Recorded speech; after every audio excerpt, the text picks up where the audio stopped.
turn the camera. The following may contain language which will be offensive to some people and inappropriate for children. Still here? Then pour your favorite beverage and let's get this fucking show started.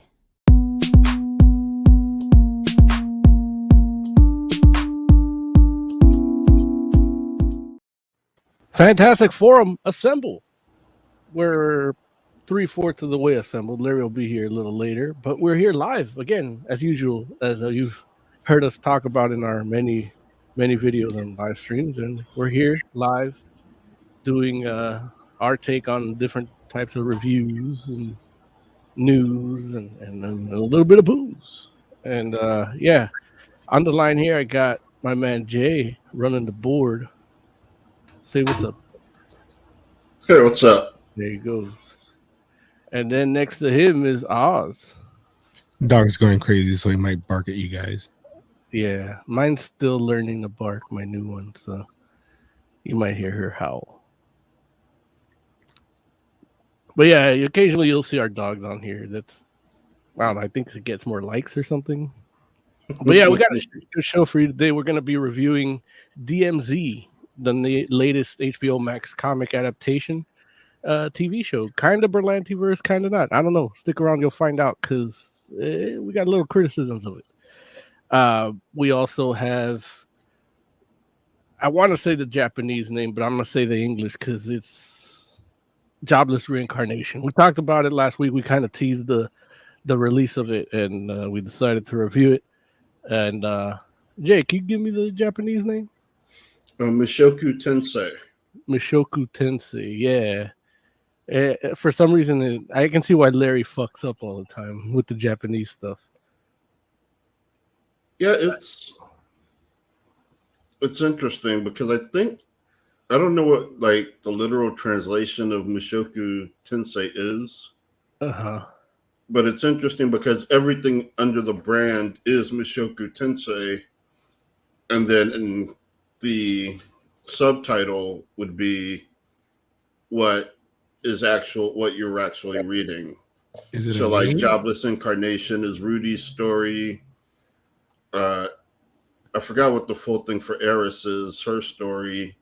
And then there's Roxy Gets Serious, which is her prequel story. Okay. And then there's a 4-coma, but I don't remember what that's called. Huh. 4-coma being a 4-panel comic. Oh, okay. Format.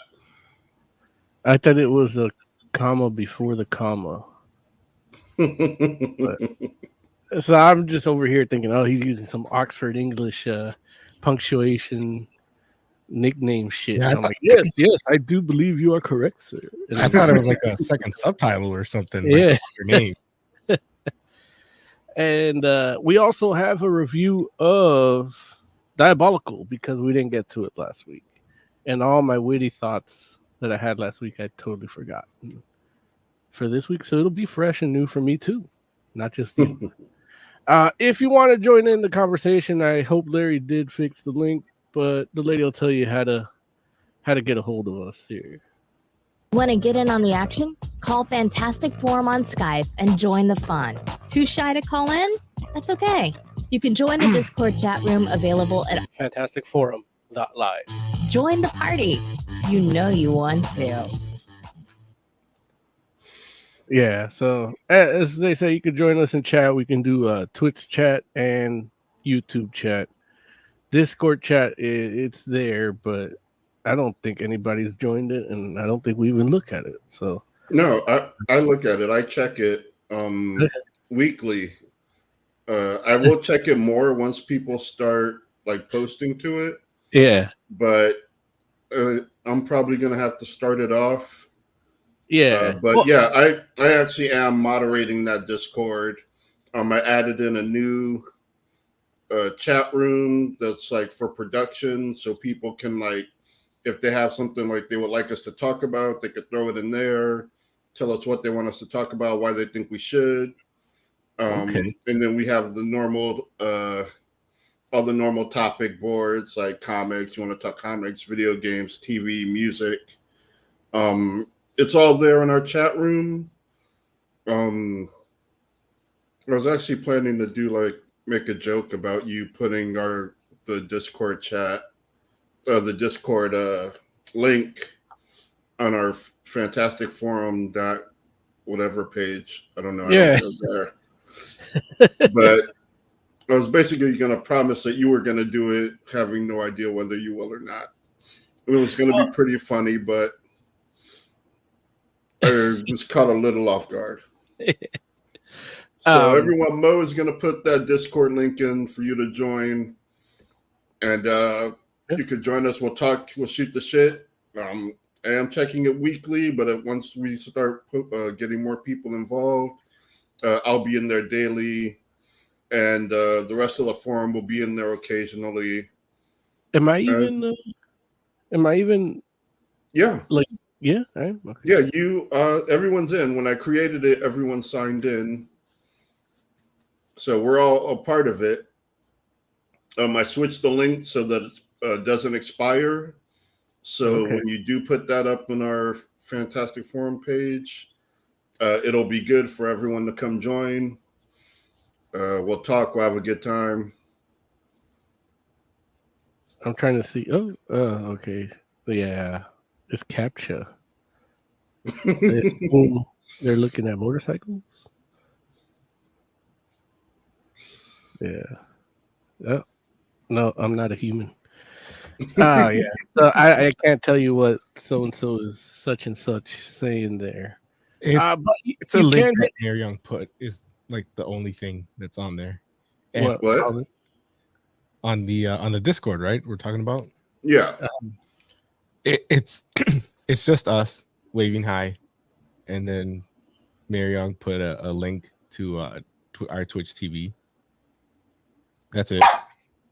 Right. Yeah, he agrees. Like I said, I check it, but we're not very active on it yet. Like I've been waiting for us to, but it does get checked, and it will be checked more often the more conversation starts. I mean, I look at it every day. It's on my phone, so when I go to actually look at something important on Discord, it always pops up first.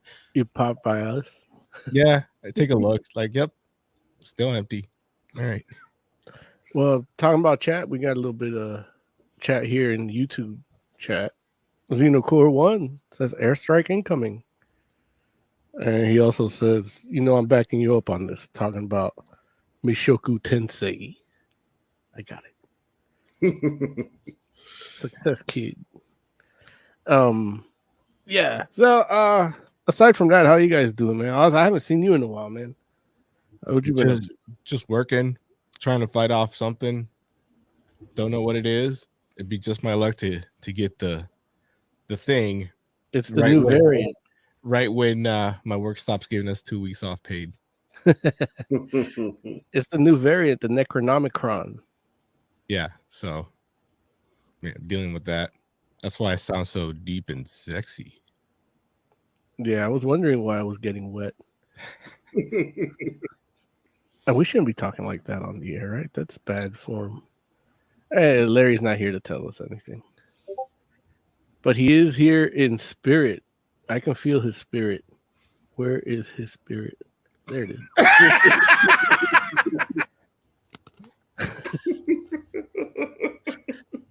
I love when we there's like a sad news story and then I just hit the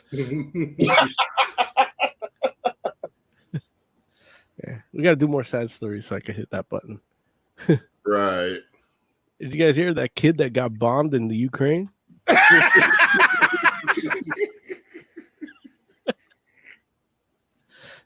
Yeah. Where's Larry? But yeah, what do you guys gotta start with? What you guys want to start with? You want to do Mushoku Tensei first? Did anyone watch it besides me? Yeah, and maybe possibly Larry. Possibly Larry. Yeah. Yeah, no, it's just you, man. We should probably start with it if it's just you that watched it. Well, I think Lawrence probably did get to watch. Yeah. So an episode. let's do Diabolical first, then Jay, why don't you hit that play that TV review theme, and then we'll go into Diabolical. All right. Also, no, more about gel coat. When the fourth round would... Don't you call it?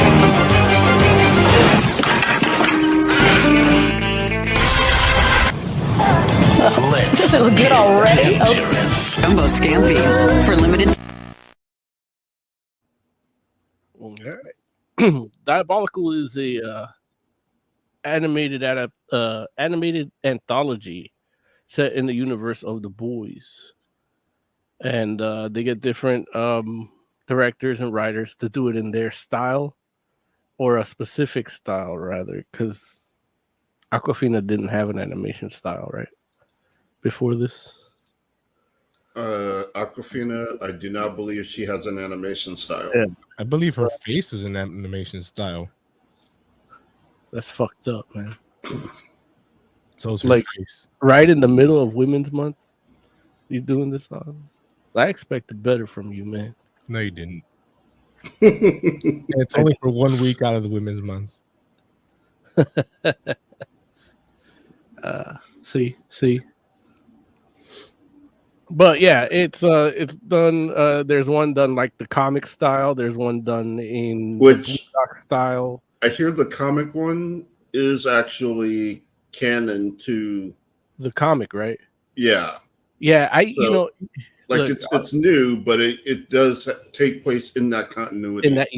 And that's where that's one of the criticisms I had about this thing, where it's like when I saw that one, it kind of turned me off to the rest, because I'm like, man, I should just be reading the comic instead of watching this shit, because that one was just so good. It just felt like reading an issue of the comic. And I've only read like one issue and watched this thing as far as comic goes, and it just, the feeling is just there. Like it feels like the comic, Mm-hmm. And I'm like, man, fuck the TV show. But yeah, it's and one of the stories is actually in continuity with the TV show. Yeah, which one? The Nubia one? No, the one with the Homelander, where they're doing like one of his first missions. I don't think he I ends saw up that. going up against Black Noir. Yeah, no, I haven't seen that one. It's pretty good. And So none of them were I still love that name. Black Noir. Like, yeah, it's so cool.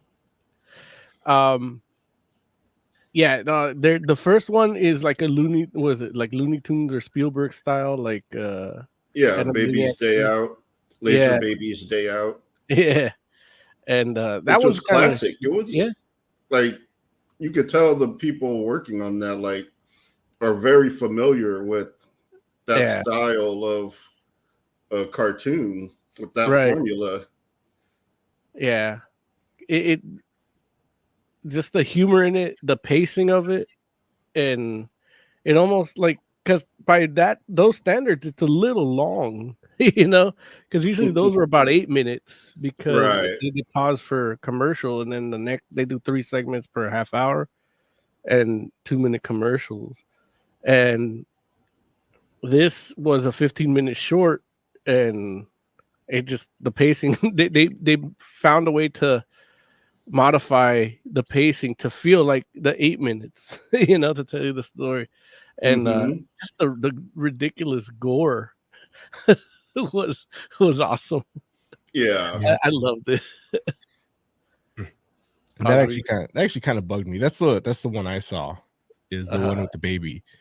And I mean, yeah, no, you're right. They're very accurate to that cartoon style, and it's obviously an adult oriented, like it's not for kids, but watching that style that I grew up with like people's full-on heads exploding, like it's just blood and gore, not just what we consider. I mean, look, I'm not gonna say those cartoons were never violence, but there's a difference between cartoon violence and just actually seeing a body ripped apart in cartoon form. So it was bugging me a little bit, but That's one of those things that's just it's a personal thing, you know. Like you said, it's well done. I can't say it's well acted because there's not a lot of dialogue in it, if any, actually, now that I think about it. But it's just well presented, well done, and it accomplishes what they wanted to do. Yeah, And it's interesting because I know this actually does come up for you a lot, Oz, where just watching animation, you'll kind of like your mind will skew towards like animation is like a kid's thing. Like I know, like with Harley Quinn, the violence used to throw you off a little bit. And I think there was another cartoon where it's like you were kind of like, oh, this is kind of much, and then you realize like, oh, this is actually rated this, so it's like, okay. I think I don't remember that one. But with Harley Quinn, I think it was the language, because right, it's like throwing F-bomb. Every other word was an F-bomb. It just got a little annoying, and I think it's when they stylize it to look like something skewed for kids, even though it's not. And I understand that it's not, and they don't advertise it as something for kids.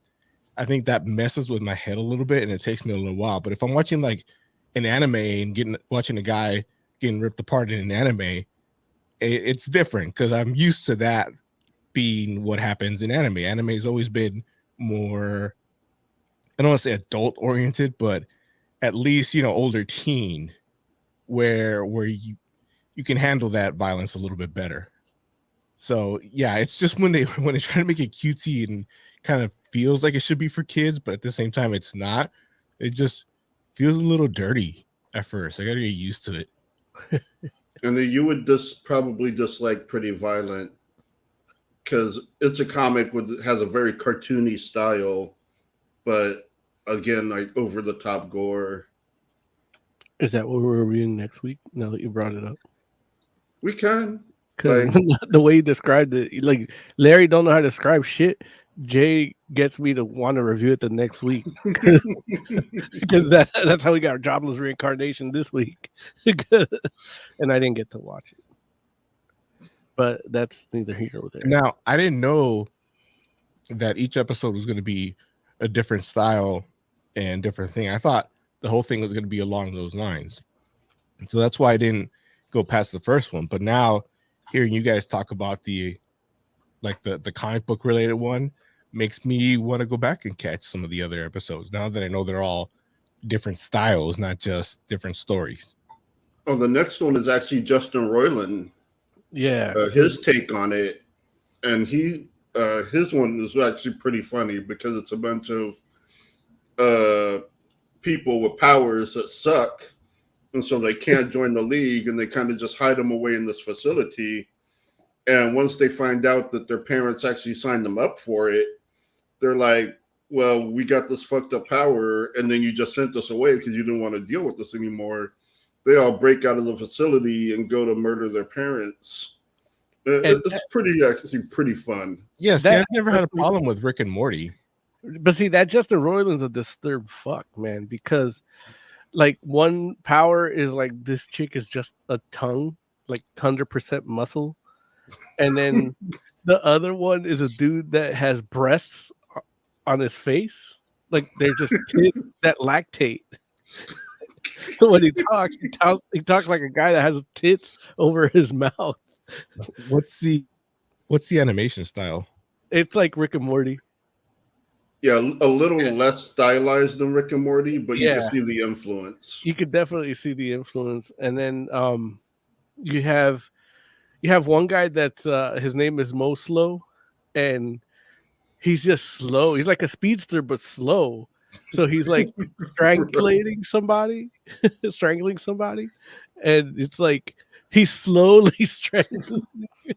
So it's like everybody. And the guy's confused. He's like, "Yeah, he's like, what are you doing? Like, oh, you're strangling me." And he still manages to strangle him. He still dies. That shit was bad. Yeah, it was. I love that one. There's another one where the guy, they're looking for the list of papers for the parents, and then the wild card shows up, and it's the guy named Papers, that his power is to locate any paper anywhere. Right. Except that house has too many papers. That one hit really funny for me too, because, you know, I don't know if you guys remember Read or Die, but they actually did have like a paper kinetic Yeah. woman in it. I'm sorry, And so I'm paper thinking it's kinetic? going to be like that. And it's like, no, it's just a Roiland comedy. Like the guy just like papers are randomly flying. Like, I didn't realize that had a name, paper kinetic. yeah, Read or Die gave us paper kinetic.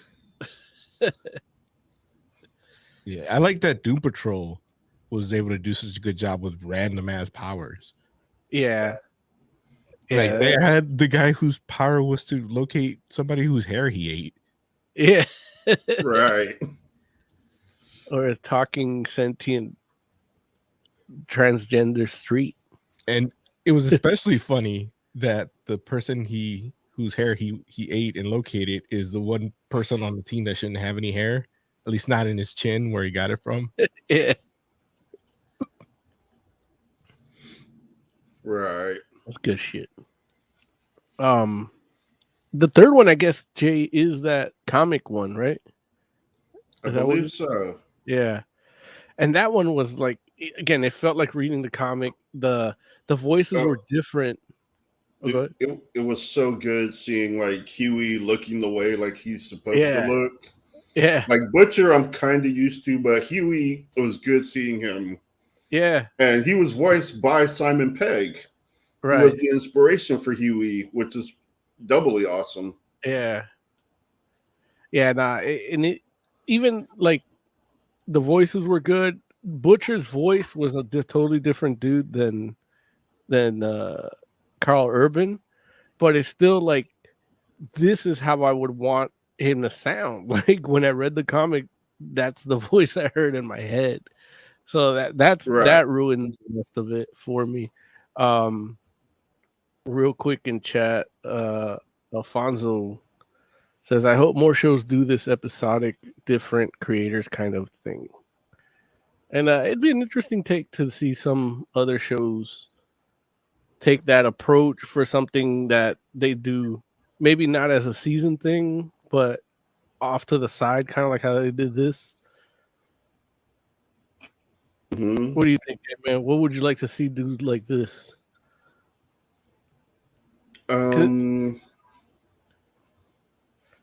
Like, I don't know. Like, it could work with like a lot of things. Mm-hmm. Yeah, I can't think of anything specific right now, but I could definitely see it working. I was thinking like a Game of Thrones. Like you had all those seasons in the show, and then you had little side stories or something done in different styles, little shorts. Because we had the Animatrix and we had the Batman one. Right. I think there was one other one, but I don't remember. Star Trek. Yeah, they had short treks. Oh yeah, that was that. I didn't watch some good episodes, and they actually got the actors from the show. On Clone Wars. Oh yeah, Clone Wars did that, but they did that all in one style though, right? Or they did different styles. Actually, yeah, that was one style. Yeah, I used to love those, man. Those original were so Clone good. Yeah. Like fuck Disney.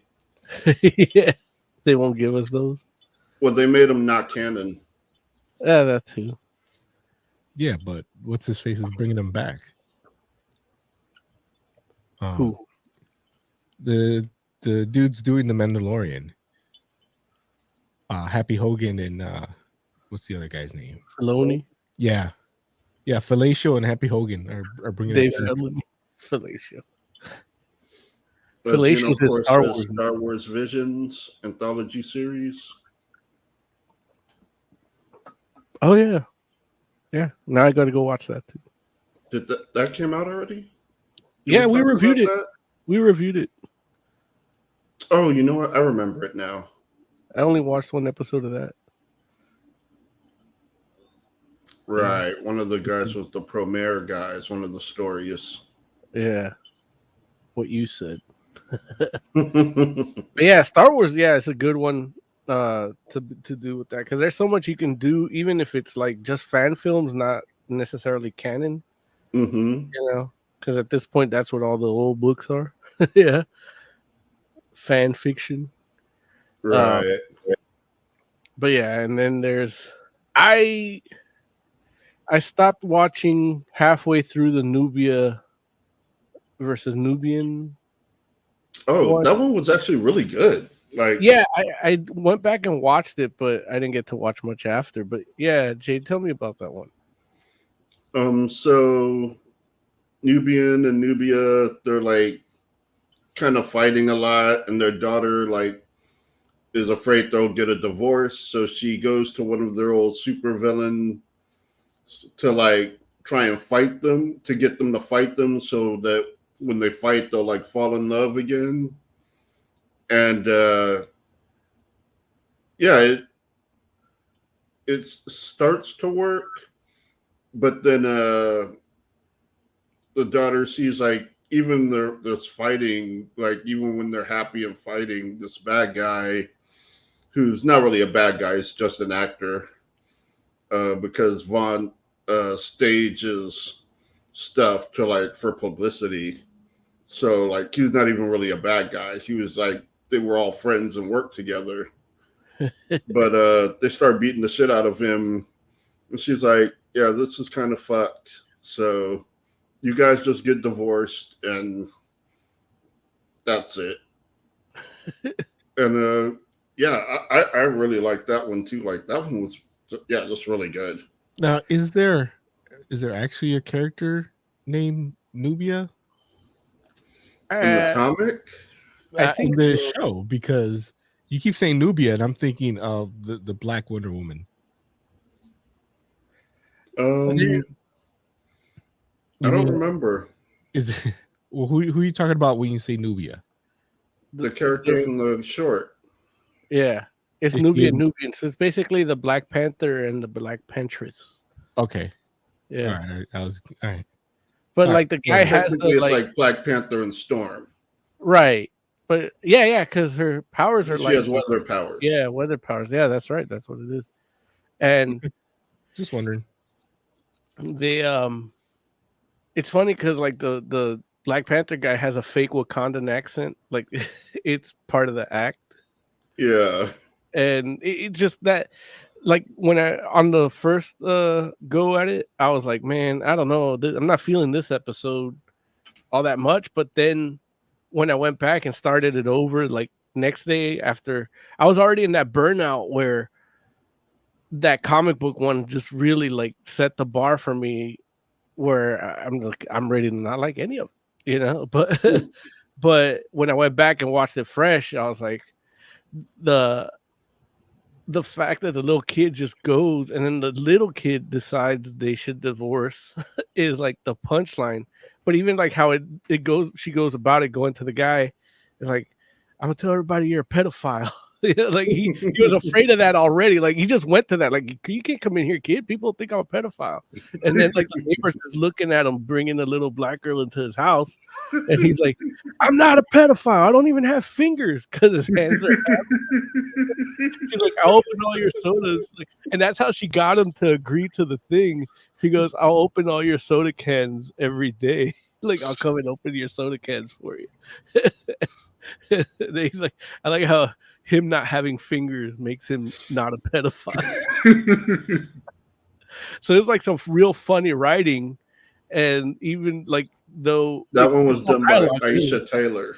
Yeah, and that's where I really like watching it the second time around fresh. Like I felt like that one should have been closer to the beginning, because that one watching fresh really, like for me at least, was better. Like, man, this one's just, it's all about the writing. And when the animation style is whatchamacallit,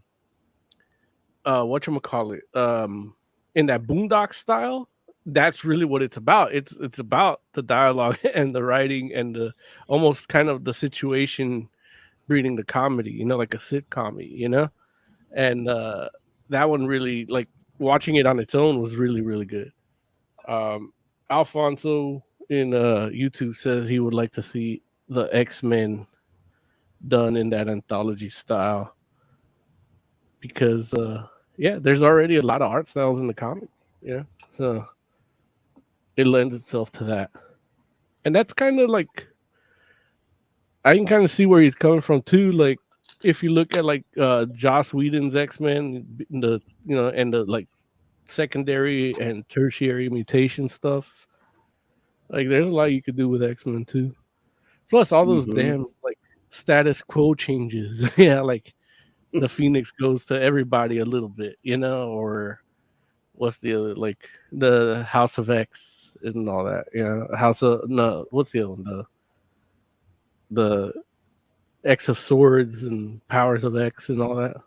Right. So I can see that happening. I tried watching the ones after the Nubia versus Nubian one, and I just fell asleep, man. Like, well, this. Yeah, the next one after that is a little slower pace and a little more drama. But it's actually pretty good. It's about a man whose wife is dying, so he steals some of the serum to give to her so like she can live, and it ends up mutating her cancer. And so they're like, the wife wants to stop the cancer, and the guy's like, I don't give a fuck about them. All I care about is you. Like, you're okay. And, he ends up, of course, helping his wife pull the cancer back into her.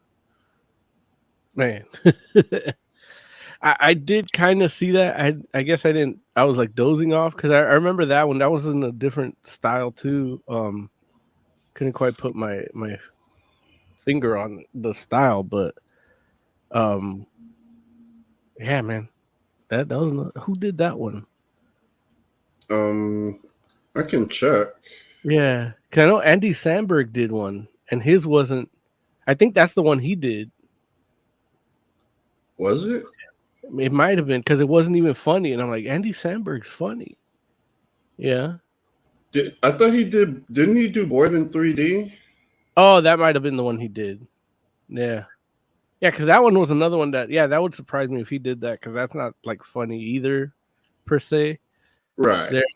They like that one with the husband, and then Boyd in 3D are like more like the Twilight Zone-y type. And well, no, it was like Boyd in 3D is quote unquote funny. It's just Andy Samberg isn't, like, he is actually really hit and miss. Like, well, when he misses hard. Right, and but Boyd in 3D is actually one of the lesser hard of his misses. And that's the thing, like, I don't think he's like, he was going for funny and then he missed. I think he just wanted to do some form of art that he's not known for, and it's almost like a commentary piece, not necessarily a comedy piece, because it is like, you look at Boyd in 3D and it's like, it's commentary on social media culture and how people would do anything to just back up the bullshit they post, and it's just, I wouldn't say like it was unexpected that he would do something that wasn't like, oh, you got to do the voice. He would want to go funny, because that's what he does, and he chose not to, and now I'm cool with it. I actually really like Boyd in 3D. I was actually going to go back and bring that up, but oh no, you were right. Johnson, he was Andy Samberg. Okay. By him, directed by Steve Hahn. So yeah, because Boyd in 3D was the girl from Broad City. Oh, okay. Eliza Glazer and her brother. They did that one. What's his That name? one's Ira my guilty Glazer? pleasure. Which one? Broad City? No, Boyd and Yeah, I wouldn't say like don't call it guilty pleasure, man. Own that shit. It's a good one. I liked it. It's like part of us can fantasize about something like that for ourselves, but we're watching it play out, so we don't have to have the pitfalls and consequences. You know? I like cute cat girl titties. Oh, that's what you meant. We all do. Yeah, Yeah. I mean, look, I watch Heathcliff. yeah, look, yeah, Oh, he just remembered them. yeah. Like I look at Heathcliff like he's Lexington Steel sometimes. That's the title of this episode. No one's gonna remember that. Yeah. The funny Like, thing no is, one remembers that show. I barely remember it. Oh, I thought nobody remembered Lexington Steel. I actually Yeah, think that's what I mean. I said the Like, wrong no- name because there's a more obscure show that I think I'd watch with Heathcliff, where it was the main character was a brown cat with a hat. Right, Riff Raff. Riff Yeah. Raff. The second part of Heathcliff. It was Heathcliff Yeah. was the first half, Riff Raff and the Cadillac Cats. And That not, was the second half. Yeah. not his woman. Whew. Yeah, she was hot as fuck. Yeah. I had So I had several growth spurts, if you know what I'm talking about. that's when he got his obsession with pussy. Like Lawrence there is the one with the cats. So Lawrence, what did you think of the Boys Diabolical? I liked it. I liked it. It was I mean, don't get me wrong, it's an anthology. So All right, that's all we have time for. Thank you for joining us. I was gonna say it's an anthology, so it's like obviously you like some more than others. You know, I personally Wait, Zeno says it's all about the leg warmers, man. I do I love mean, that was part of it, yeah. the Like, leg warmers. to this day, like a chick in leg warm. Yeah. But I'm sorry, Lawrence, go ahead. No, I was gonna say, but you know, there's some that I appreciated more than others, but What was your least overall, favorite? you know, I don't. Maybe which one was my least favorite? I'm trying to think because, like, what came to mind. The first one that came to mind was the Justin Roiland one. Even though You don't like the titties in the face? no. You know, it's like it's one of these things where I know I didn't like that. it reminds. Sexy. It's one of these things where it's like feeling a dude's breast, but you're also caressing his face. It doesn't feel breasts. just to, like, I mean, it invokes Rick and Morty for me, but it's not Rick and Morty. You know, it's not like at that level, and it's unfortunate because everything he does by himself, I feel that about. You know, where I'm just like, almost. You know, you know what I'm saying? It's almost like having a recipe, and there's like just one ingredient you leave out, and you're like, dude, like. It's like And so, I yeah, get it. It's like, show me something new, or just give me the same shit. but not show me something new. It's like because if it was the Rick and Morty, not formula, but if it was like the Rick and Morty kind of like sense of humor or that kind of, you know, storytelling and whatnot, just adapted to the Boys universe, that's a hit for me. But because you don't have Harmon 2, it's like there's a little bit of like the secret sauce is missing, you know what I mean? And so it kind of but honestly, that was what came to my mind first. But again, that's just like, it's not bad stuff. Like if I've never seen Rick and Morty, I think I would really enjoy that cartoon, even though it's still, you know, like there's a certain amount of like absurdity to it that is appealing. And then the other one that came to mind off the top was the second to last one with where the they give cancer? V to the old woman. Yeah. Yeah, John and Sun Hee. We were just talking about that one. Yeah. But at the same time, I honestly feel like, there's some merits to that one too. And I kind of feel like the reality is probably one or two of them that were so not for me that I probably don't even think about them. And that's probably the ones I dislike the most. So, yeah. Because I don't think it's either one of those two. But, so to answer your question, I guess I don't know. Short story long. Probably BFFs. Oh, that's I wanted to circle back to that one too, because I actually love that one, and it's a little disturbing that like she takes the V, doesn't get any powers, but the shit she takes becomes sentient. Oh, Yeah. right. Yeah, you know what? You're right. That's the one. And she's like hugging it and kissing it. Yeah, that's that's probably the worst one. It made me realize that I love Aquafina. I don't dislike Aquafina, but no, I didn't either. Now I love her. Like that's what she chose to do, and it's like fuck. Like yeah, I'm gonna give these guys shit. And dude, like her sense of humor would be that. Like I'm gonna give them shit, and let's give them shit. Because that's what the boys deserves. Well, look, but it's like that could be a boys thing. Like it would be.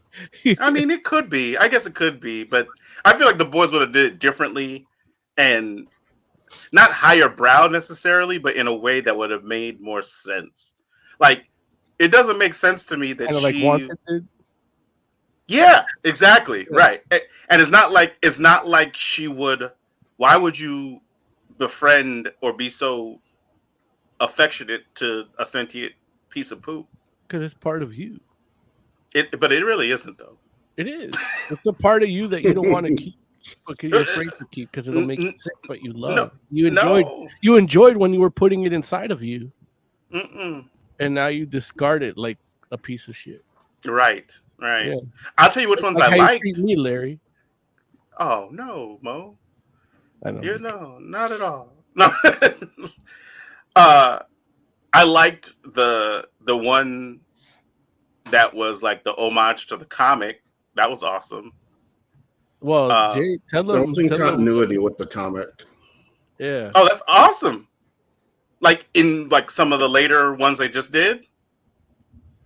No, it's like it's a new story, but he's made it part of the continuity. So that's awesome. Basically saying this Even story better. is official. Even better. So like, yeah, that's the dream right there, where it's like it actually turned me off to the whole thing because of like I read one comic and I'm like, man, I still haven't seen the second season of The Boys because I read the comic after watching The Boys. And I saw this and it's like, dude, I should just be reading this fucking comic. The comic's fantastic.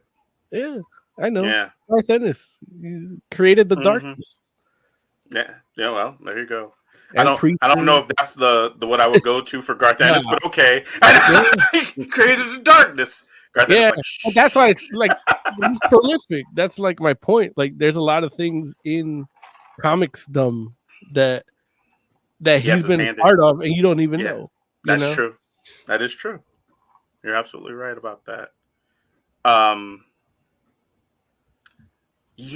I really liked the last one, which was actually in continuity with the show, kind of like the Homelander prequel. And I was like that. Yeah, that was cool. Like I liked both of those a lot. With Black Noir. Mm-hmm. Jay likes saying Black Noir. I do. I really do. As long as he's not saying the blacks, I'm happy for it. Well, there's only one. If there was two, that would be your group name. Like next time you see him in a movie theater, when somebody's talking too loud, he's like the Blacks Noir.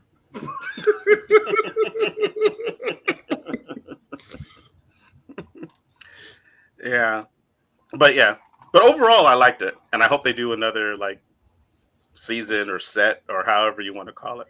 Yeah, like this was a good little like ancillary or in between season things, and we're discussing earlier, Larry, what you would like to see, what other property you'd like to see kind of take this approach, this anthology with other different styles and Alphonse in chat said X-Men was something he'd like to see done. Absolutely. And I said Game of Thrones for me. Yeah, Game of Thrones would be cool too. Anything you can add to that? As far as like something specific, it's hard because I feel like all the things that I would have said they've been done. Like, because ever since Animatrix, I've been a fan of this.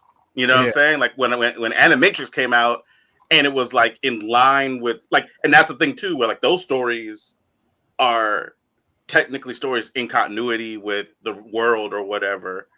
So I guess that's something slightly different because these are a little bit more, you can go further out, but I don't like, it doesn't matter to me as much where you're talking anthology, that, whether it's something that, is in continuity or not, because it's like, you can like what you like and give people freedom and stuff. But we've been getting a lot of it lately. I mean, we already got it for Star Wars, with Visions or whatnot. I know some people wouldn't think of it this way, but we got it with the MCU with What If, you know what I'm saying? So it's kind of like, even though, again, I guess technically that stuff, that stuff is technically in continuity, I guess, too, or canon as well. But it's like it's the same kind of feel to it. And so that with the boys getting into the mix, I mean, for me, I'm like, I guess maybe because I'm like, okay, well, they did it for Marvel, they did it for Star Wars. It's like, I mean, I would take one for DC just to see what it's like. But if I had to choose, I probably would pick like, I guess, Transformers, like a Transformers kind of thing like this would be super cool. They don't have that? Not that I know of. Not that I mean, don't get me wrong. There's a lot of different Transformers cartoons. If you want to call like, what is it? I can't remember what the current kids cartoon is. It's not Go Robots. What is it? The Rescue Heroes one? No, they got one after Rescue Heroes. Oh, why? Why does they keep doing that? Because kids like it, man. Kids watch that. He's my older brother. He's fucking on it. Like, he's so caught up. He stopped texting me about it.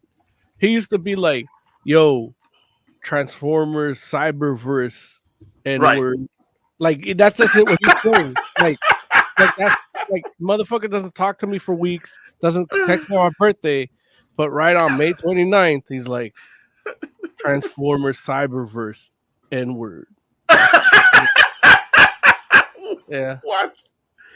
Oh man, I don't know why he would do that, but okay. Well, you know why. But brother. He's nuts. I do know your brother, and he is in fact nuts. Yes. So like, but a Transformers would be pretty cool, especially if you got like notable people to do them. Do like a Dreamwave in motion, dude.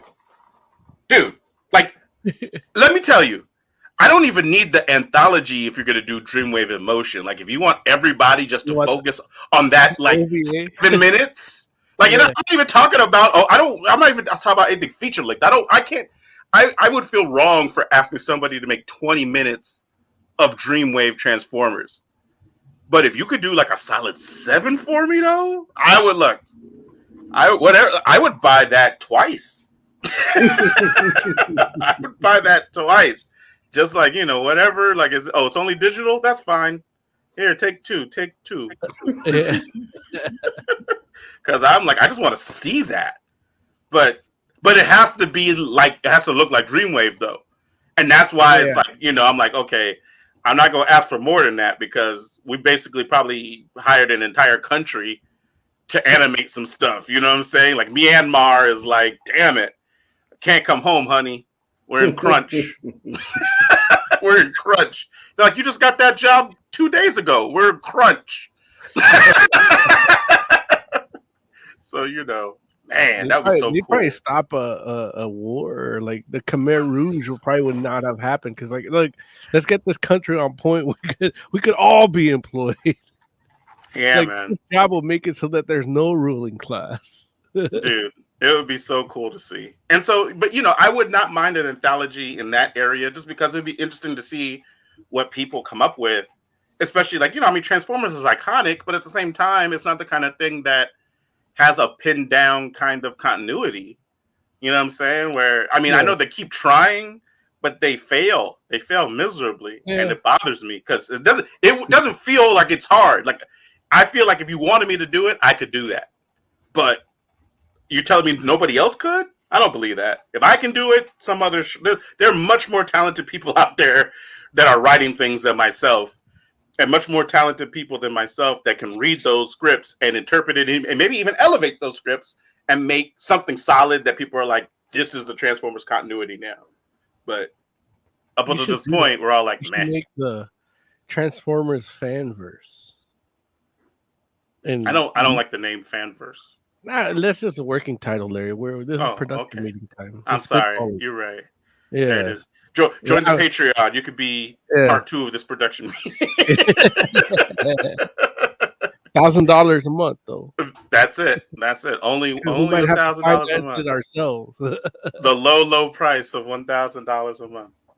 But yeah. So should we rate this? Yeah, let's rate this. Jay, man, give us a little rating here. I would give it a 4. Overall, I like the stories, the ideas, Black Noir, cat girl titties. Like, just a lot of good stuff here. Yeah. That was a good one. I think Aquafina drags it down a little bit. Really? I enjoyed it. I'm not a huge shit fan. Like, honestly, like, that's one of the tags I minus when I'm looking for stuff. I mean, look, it depends on what I'm looking for, but for humor purposes, shit's great.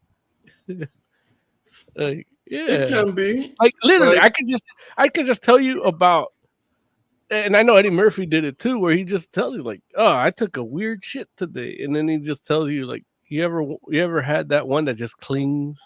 And it was funny. Shit's funny. It can be, yeah.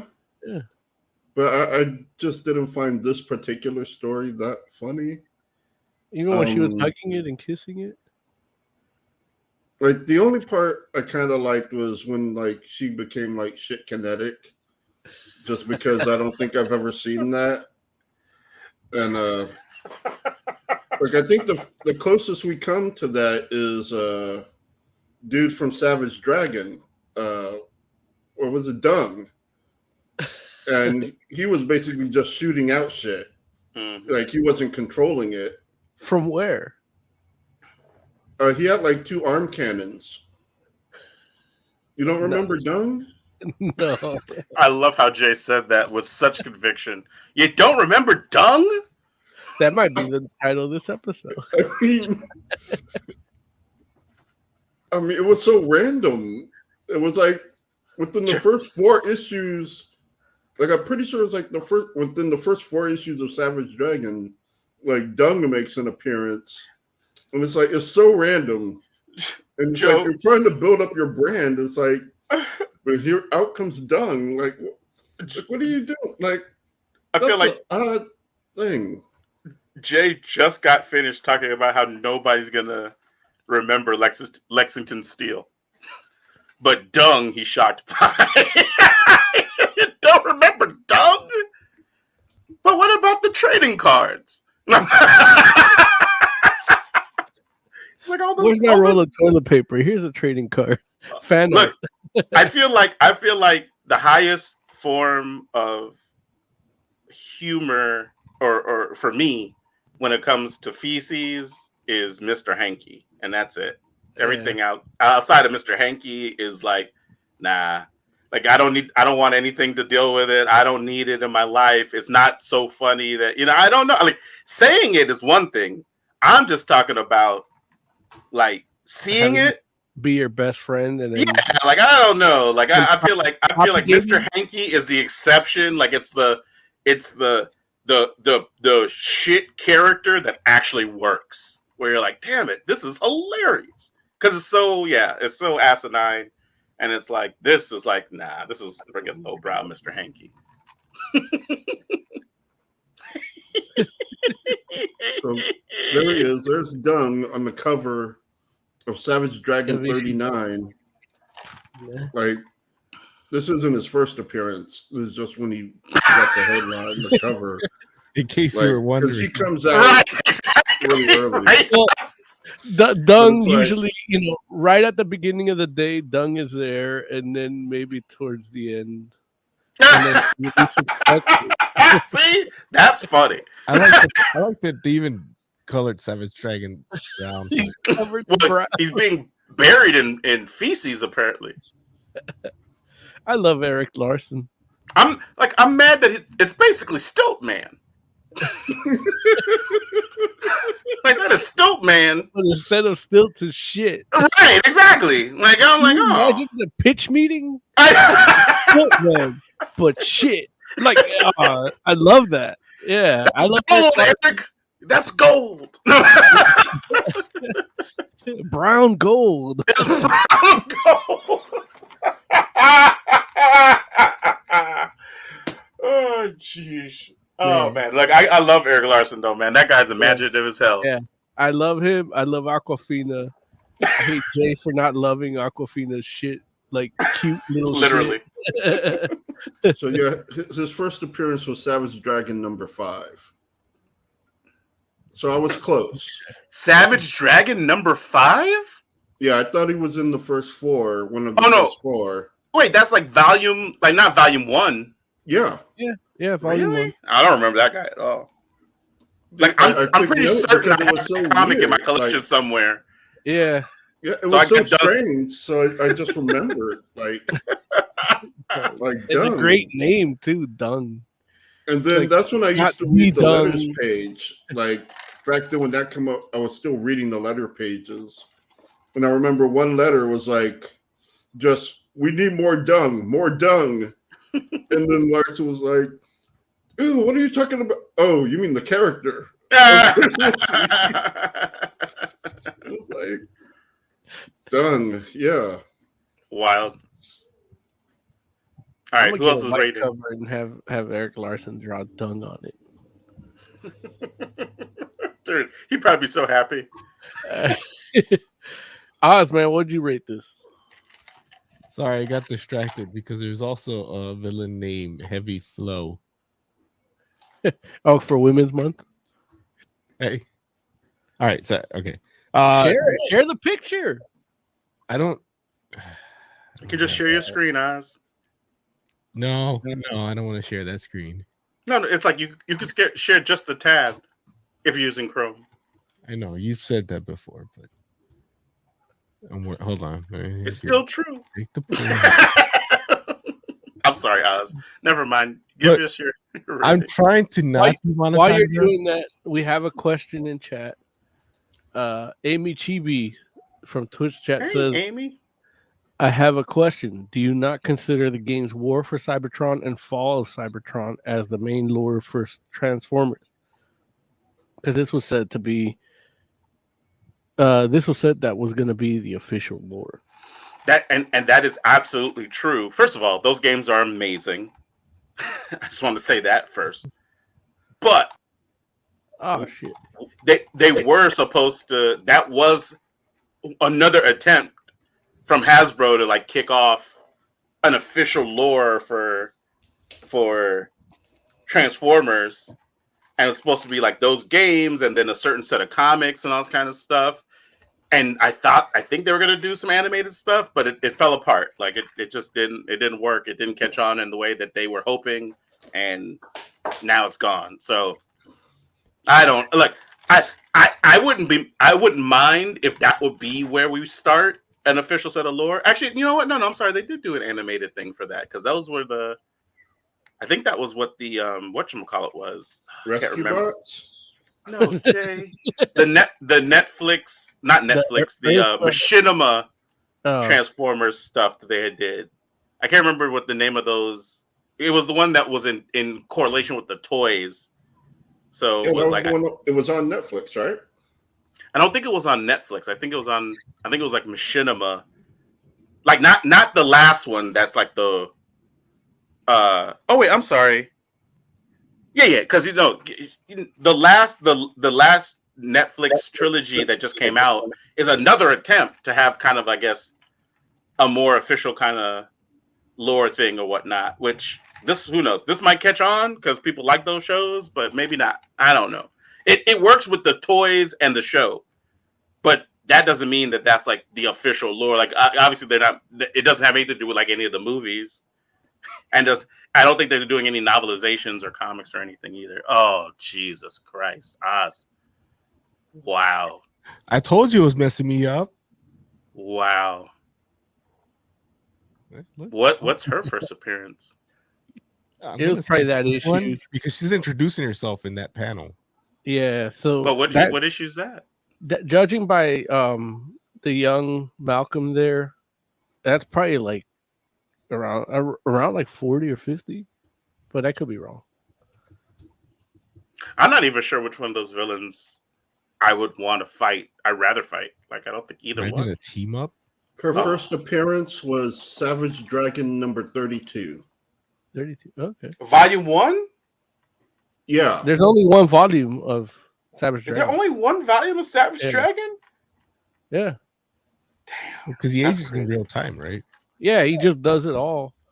That's and amazing. I know they were mad at him because he took a little long in 2020 because he's watching the election play out because that was going to influence the story. Oh, like like the issue was delayed a little? Not delayed, but I guess everything. Or did he take a sabbatical? Kind of sabbatical. Like he's just like, it's going to be coming out, but I'm waiting for some of these new stories to play out because the story is dependent on them, Or he because it's kind of like, I guess what he does, he comments on it, basically that world is our world, Right. So right. He wants to get the details. Yeah. Gino Core says, "I'm done with Transformers. GoBots all the way, baby." I started rewatching GoBots. It's pretty good. Like, did you really? Well, okay, good is a pretty strong word. It's nostalgic. I mean, GoBots could be updated, I think, to like be good in this day and age. It's possible. And it's like it's like in a good little safe space where it's like it has name recognition, like people know the name GoBots, but don't care about it enough to be like, oh, look what they changed,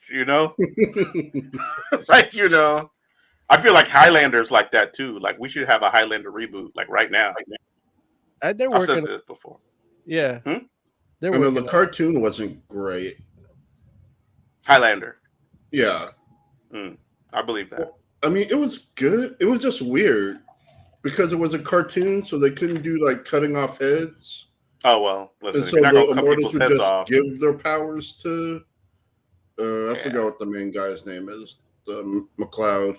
But they would just give them like Highlander. He would do something for them. Silence and Jay. They would give them. Damn it, Jay! They got you. We're sorry, friend. No, Jay, there can be only Larry, one apparently. Larry, you're the only one that can't hear him. Yeah, I heard everything you said. Really? Damn it! It's me. You literally just stepped all over what he was saying. Oh, I'm sorry. Wait, but you all were moving. Well, yeah, but I wasn't saying anything because I heard what he was. I was trying to listen, but somebody kept talking. They got you. They got you. Yeah. I'm so sorry, Jay. I apologize. It's all good. Well, now he's not going to hear you. Just can you still not hear me? No, I can hear you. Oh, okay. I can hear you. But Jay, say that again without being rudely interrupted. Yes, please, Jay. Sorry. It was weird because they couldn't cut off heads because it's a cartoon. he would basically, the McLeod would just like pass a trial or something, or like help an immortal, and then they would just give the power to him. Yeah, that's BS. Xenocore says that was a joke, you fools. GoBots was trash. Damn. It's nostalgic. Like, I'm rewatching it, and yeah, I mean, yeah, it's got some issues. I see now that I firmly didn't see when I was a kid. I firmly believe that GoBot cartoon episodes are better than current live action Transformers movies. Oh, GoBots definitely. Were trash in their first run, but now they're nostalgic. The only GoBot I like is Lady Gaga. I don't even know what that means, but I love it. That's because you're not a little monster. I agree with you. If you like one of her album covers, she's like a motorcycle, but it's her like as a motorcycle. Why don't you share the picture? Give us a rating. That's fair play. That's fair play. It's not, because I'm not looking at That's it trying to divert something. I asked him for That's his true. rating, and he was like, he stalled his rating to talk about Flowmaster. You are correct, Moses. Yeah. Touche. I'm still waiting Touche. for his, You ruined the show every time, Maz. How dare you? I'm still waiting for your rating. For mine? Yeah. I gave it. I said it was a 4. All right. How about you listen to this show for once? I listen to the show. I just don't listen to you. Jeez. I am Wow. the show. I am the show. I am the show. Larry, what do you give? I'll give it a 4 as well. It's fun. Yeah. Yay. Yeah. Let's get. Oh no, it's Is not this done what yet. you're talking about?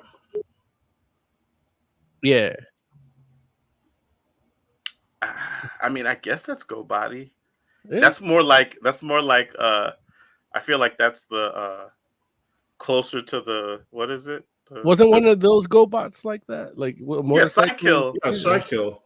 Yeah. I was gonna say Motor from those commercials. That's what I was gonna say. The Motor. It reminds me more of the Motor. Lady Gaga looks crazy right there. Yeah, it was back in the day. All right. Shouldn't it be like a headlight or something in her mouth? Look, you pervert. What? We know where the headlights are. What are we doing next? We doing what? Now that Larry's here, we can do Jobless Reincarnation, because he doesn't have a job. Oh dang. I'm hoping for the ability to get reincarnated into a magical world. That would be awesome. Did you watch it, Larry? I did. Oh, okay, good. Yeah, because we're banking on that, because I didn't watch it. Oz didn't watch it. What? Why didn't y'all watch it? Is that Lady Gaga's second album? Yeah. That's her remix.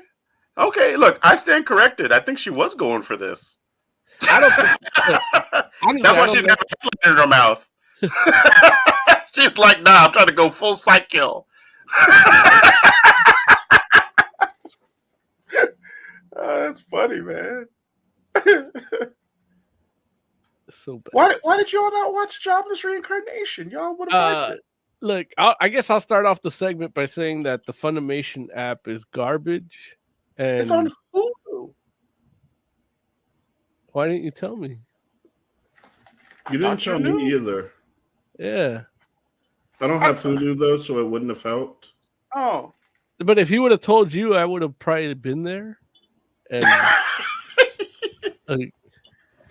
yeah, it's like you could. It's subbed and dubbed on Hulu. Motherfucker! Oh, you guys have failed me in pre-production. Well, no, not you guys. You, Larry. How me? I didn't even know the name of the thing like 2 days ago. I had to ask y'all what it was called. I was like, what is? I was calling it Jobless Miscreant. I was like, what is it Jobless Miscreant? And y'all were like, it's reincarnation. I'm like, oh, damn it. Okay. Yeah, that's how you failed me. I actually looked up Jobless Miscreant and couldn't. I was asking the name of it. You got pictures of like post World War I youths. No, there's a picture of Larry. He got a picture of Larry. He looked up jobless miscreant in the Oxford Dictionary, and Larry was there. Oh man! Damn it! No, dude. Like, so I tried getting I tried logging into my Funimation account, and it wouldn't let me. It wouldn't let you. Okay. Right. I had to create a new password, and then they wanted. It didn't tell me it needed special characters, but it did. Everything I did wrong, then it told me, "Oh, you have to do this." So it took I took 3 attempts. I'm like, "Fuck this!" So then today I tried again. I just started a whole new account, and then that new account wouldn't play on my Apple TV. And even if I paid for the app, they still wouldn't give me the English dub. So I'm like, if I'm gonna be reading, I'm gonna read on my TV. You know. Let me tell y'all, man. Go to justwatch.com. Justwatch.com. Not sponsored. PSA. No. But all I'm saying is justwatch.com will tell you where you can find anything you want to see. Like where you can rent it, where you can buy it, where you can stream it. And that's how I found out the joint was on Hulu, because I put the thing in once I found the name, once y'all told me what the name was, because I forgot. I went and it was like, okay, it's on Funimation. Oh, it's on Hulu. And I went to Hulu, and yeah, like literally the entire season. Just I went to that site, and I may have accidentally bought a Rolex. It's probably fake too. Watches.com tells me nothing. You're supposed to do it on your phone, not the computer. I should work on both, I would think, but I don't know. Actually, on the computer, it takes Watches.com does nothing about TV shows. Not watches. Watch. Just watch. Yeah, but I'm gonna watch it. What? What did he say? Wait, how much are you getting paid per click for this promotion? You see why I don't listen to him? You see why I don't listen to him? He said no watches it. I'm so mad at that. Like, damn it. Oh, God. He's like a cat from 2005 on the internet. Anyway, Jobless Reincarnation. Damn it. What? Oh, look. We got Zeno here. Zeno, how are you, man? Thanks for being on. I'm conscious, thank you. Amen. Zeno, like we went. Wait, I'm sorry. Did we go down this rabbit hole? Not rabbit hole, but were we talking? Jay, you were talking about this initially, right? What kind of hole did we go down with you? That's a whole nother show, isn't it? Right. Oh, the medicine kicked in. And then Xenocore, you came in and were co-signing what Jay was saying about Jobless Reincarnation. Okay, cool. I was making sure that I remembered correctly. And so now, unfortunately, I guess because of my quote unquote misinformation, I'm the only one that actually watched it additionally. So how far did you get? So I know how much we can touch on. Not far. I only watched the first 2 episodes, and I tried to start the third one, but or actually no, that's not true. I got maybe halfway through the third one. Okay. I got to the point where his dad slapped him. Oh yeah. Yeah, and I was like, man, like that. Look, this fool's a bad parent. Yeah, there's a lot going on in that first season, man. It really tunes you up for what you're. Actually, no, it doesn't tune you up. You get a taste. It's like fighting a Dark Souls boss, man. It starts a little bit, gives you a sprinkling, and then once you start getting into the later seasons, like, where is this going? It's cool the whole time, but you have no idea. How many seasons is it? I believe it just ended the second for the anime. The manga goes a lot farther. Oh, God. Well, and that makes sense. And Yeah. and that makes sense why it's on Hulu, because I think it's only season 1 that's on Hulu. Yeah. So it was. Say it started out as a light novel. Yeah. Light before getting turned into a manga. Yeah. And so wait. So tell the people what's the difference. Hold on. We're supposed to review the OVA, right? I wasn't sure if you guys were going to watch the OVA or start watching from the beginning. I thought it was the OVA. I didn't even know there was an OVA. Well, it's not like I watched it, so it's okay. Well, that's what we were talking about. Like, that was the news story that the OVA had just come out. Oh, so that's what I should have watched. So I watched the wrong thing. There's no wrong thing with this series. It's all good. So, like, starting from the beginning is probably better.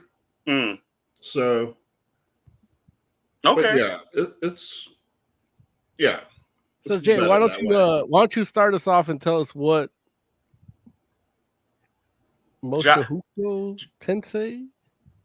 Oh yeah, look. How you say it, Jay? Say what? How do you say Tensei? Mushoku Tensei. Yeah. Yeah. Tell us what that's all about for the people that don't know. So for the people that don't know, it's about a shut-in who was bullied at school. he's around 35 years old. It's important. Yeah. He dies and is reborn into another world with all of his memories. And so he basically determines to not live his life the way he did in his former life. He starts learning magic. He starts going out and protecting people. And the story basically follows him growing up, meeting people, trying to be a better person, him, learning how to fight, falling in love, basically just following his journey. Just follows his journey. And so you have a bunch of things happen, like him leaving home to become a tutor. You have this displacement event, which displaces everybody and sends them like to the four corners of the world. And it's basically, just things keep happening and you're just following this guy's story. This dungeon master is on coke. That's what's going on. That's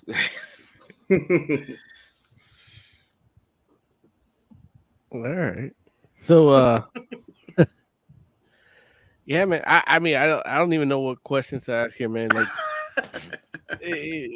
it's so I told you my experience trying to watch it. Like well, it does have a little bit of hype best because it turns into a harem show, not like all the others, but because the main character is reborn and he's living his life naturally, but he has all of his acumen of being 35 years old. People take it as being creepy because he's thinking like a 35-year-old when he's a toddler. Yeah, like I know watching the first episode, like literally the first thing he does is comment, or like one of the first things he does is comment on his mom's rack. Yeah. and it was just kind of like, like, and it's like weird because it's like, okay, well, I mean, I knew it was a baby just because it's like, well, first of all, it's called reincarnation. Yeah. Right. And the shooting angle and exactly. Like it's a baby. And it's kind of like, oh, wow, that's weird. And, I mean, he even comments on it himself where he's like, oh, I recognize that it's like her breasts are nice, but I'm not attracted to her necessarily because, I guess he's like, maybe because it's my mom. I don't know, but he just like, he just like, yeah, but from his perspective, he's like, well, that's not my mom. Right. But there's a part of him, like, I guess intellectually, he doesn't think of this woman as his mom, but biologically, I guess there's some part of him that's just like, well, I'm not attracted to her. But realistically speaking, he's saying that like, little kids get erections, like or toddlers, which I don't think is a thing. I don't know. and I'm happy I don't know. I don't remember. So. So I'm just saying, like, like I'm assuming that doesn't happen either way because biologically that's not a thing. But I do remember the fact that Jay and Zeno from last week were saying, people are weirded out by the dynamic of a grown man being in a kid's body and having like adult thoughts, but it's a child. And I mean, I will say that it didn't bother me much. At the same time, it's like I grew up in an era where like Look Who's Talking got made. So I feel like that's something that happened already. Like I might be desensitized because I watched 2 movies actually. Yeah. With adult thoughts and in actual live action babies. So I'm not gonna mess around and get all bent out of shape about animated babies. So I don't know, but I will say that just in general, like I'm not a big like fan servicey kind of dude. Like it's not like it doesn't bother me per se, but at the same time, it's like I when it comes to things like nudity or not even nudity, I guess when it comes fan service is what I should say. When it comes to fan service, it's like it's one thing when I guess it's worked into the story, and it's another thing for me when it's just there. And it kind of like sometimes because that's not what I go to anime for. Generally speaking, sometimes it takes me out of it. And this kind of like at least in the first 2 episodes, it might straddle a line a little bit, where it's like there's some points of it where I feel like, like that I can see and feels like it's a natural part of the story, and other parts of it I'm just like, okay, well, this is just an opportunity to show panties, and it's like, okay, well, but at the same time, the whole cultural gap is pretty sizable here too, because right. Yeah. So if you're just looking at this coming from the U.S., it's like, why is he holding on to panties? It's like you've never seen the vending machine, so you're a sheltered child. Please don't think too much about it. That kind of thing. No. And that is something that I'm wholly aware of in the sense that it's a whole different thing over there, and that's part of the not only is a part of a certain part of the culture in general, but also a part of the art specifically. So it's just like, it's one of those things where I'm like, hey, it's like I've watched other things where I'm like, okay, I can't watch this because every other shot is about panties, and I'm like, this is weird. Like you want to tell me this is a thing about like sword and sorcery, but really it's about panties, and you're just using that as a backdrop. Now I feel that this is different though. This is like this is the character work is amazing. Yeah, absolutely. There's definitely a story here, and it just every so often you'll get like a fan servicey kind of shot, and it's just like, oh, okay, and they do a good job, I think, about incorporating that into the story to a degree. You know what I'm saying?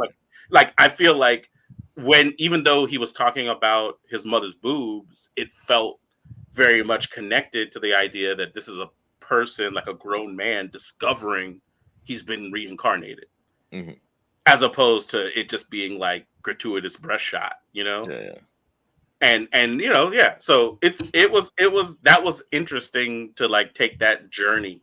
And then you also get like this whole story about this grown man in a child's body learning. Like it's interesting because even though he's an adult, he is learning things still because he doesn't know the world that he's in. Yeah. So there's a part of him that it makes sense for him to be the child, because he's actually learning things because he's like, it's not like the world he came from. So he has to take time to learn how to, about the world, about his parents, about like, even like they speak a different language and he has to learn the language. Yeah, I did like that. Yeah, it was I great. Like that a lot. Mm-hmm. And so it's not like he could just like outright communicate if he wanted to, even if, I don't know how babies work in regards to like if a baby knows English, like if you could transfer an adult mind into a baby's body, I don't know if it could just speak or not. I don't know. I guess it could. I guess all the things are there. It just needs to learn the language. But the fact that he couldn't just speak to people because he had to learn the language that of the world that he was in was a cool touch. And so when you start off, they're talking what sounds like gibberish, and then like after it cuts to like a little bit of a time skip, you know everybody's speaking in, well, at least I watched the dub, so they're speaking in English. Yeah. And then on top of that, there's tons of Sakuga scenes in this show. It's right up there with One Punch Man as far as some of the scenes that you see. Like, I don't know what that means. Oh, Xenocore, hold on. I know what Sakuga is, but for Larry, the uninitiated, can you please tell okay, him? so the best way to translate Sakuga is every frame a painting. So like you remember One Punch Man, the fight between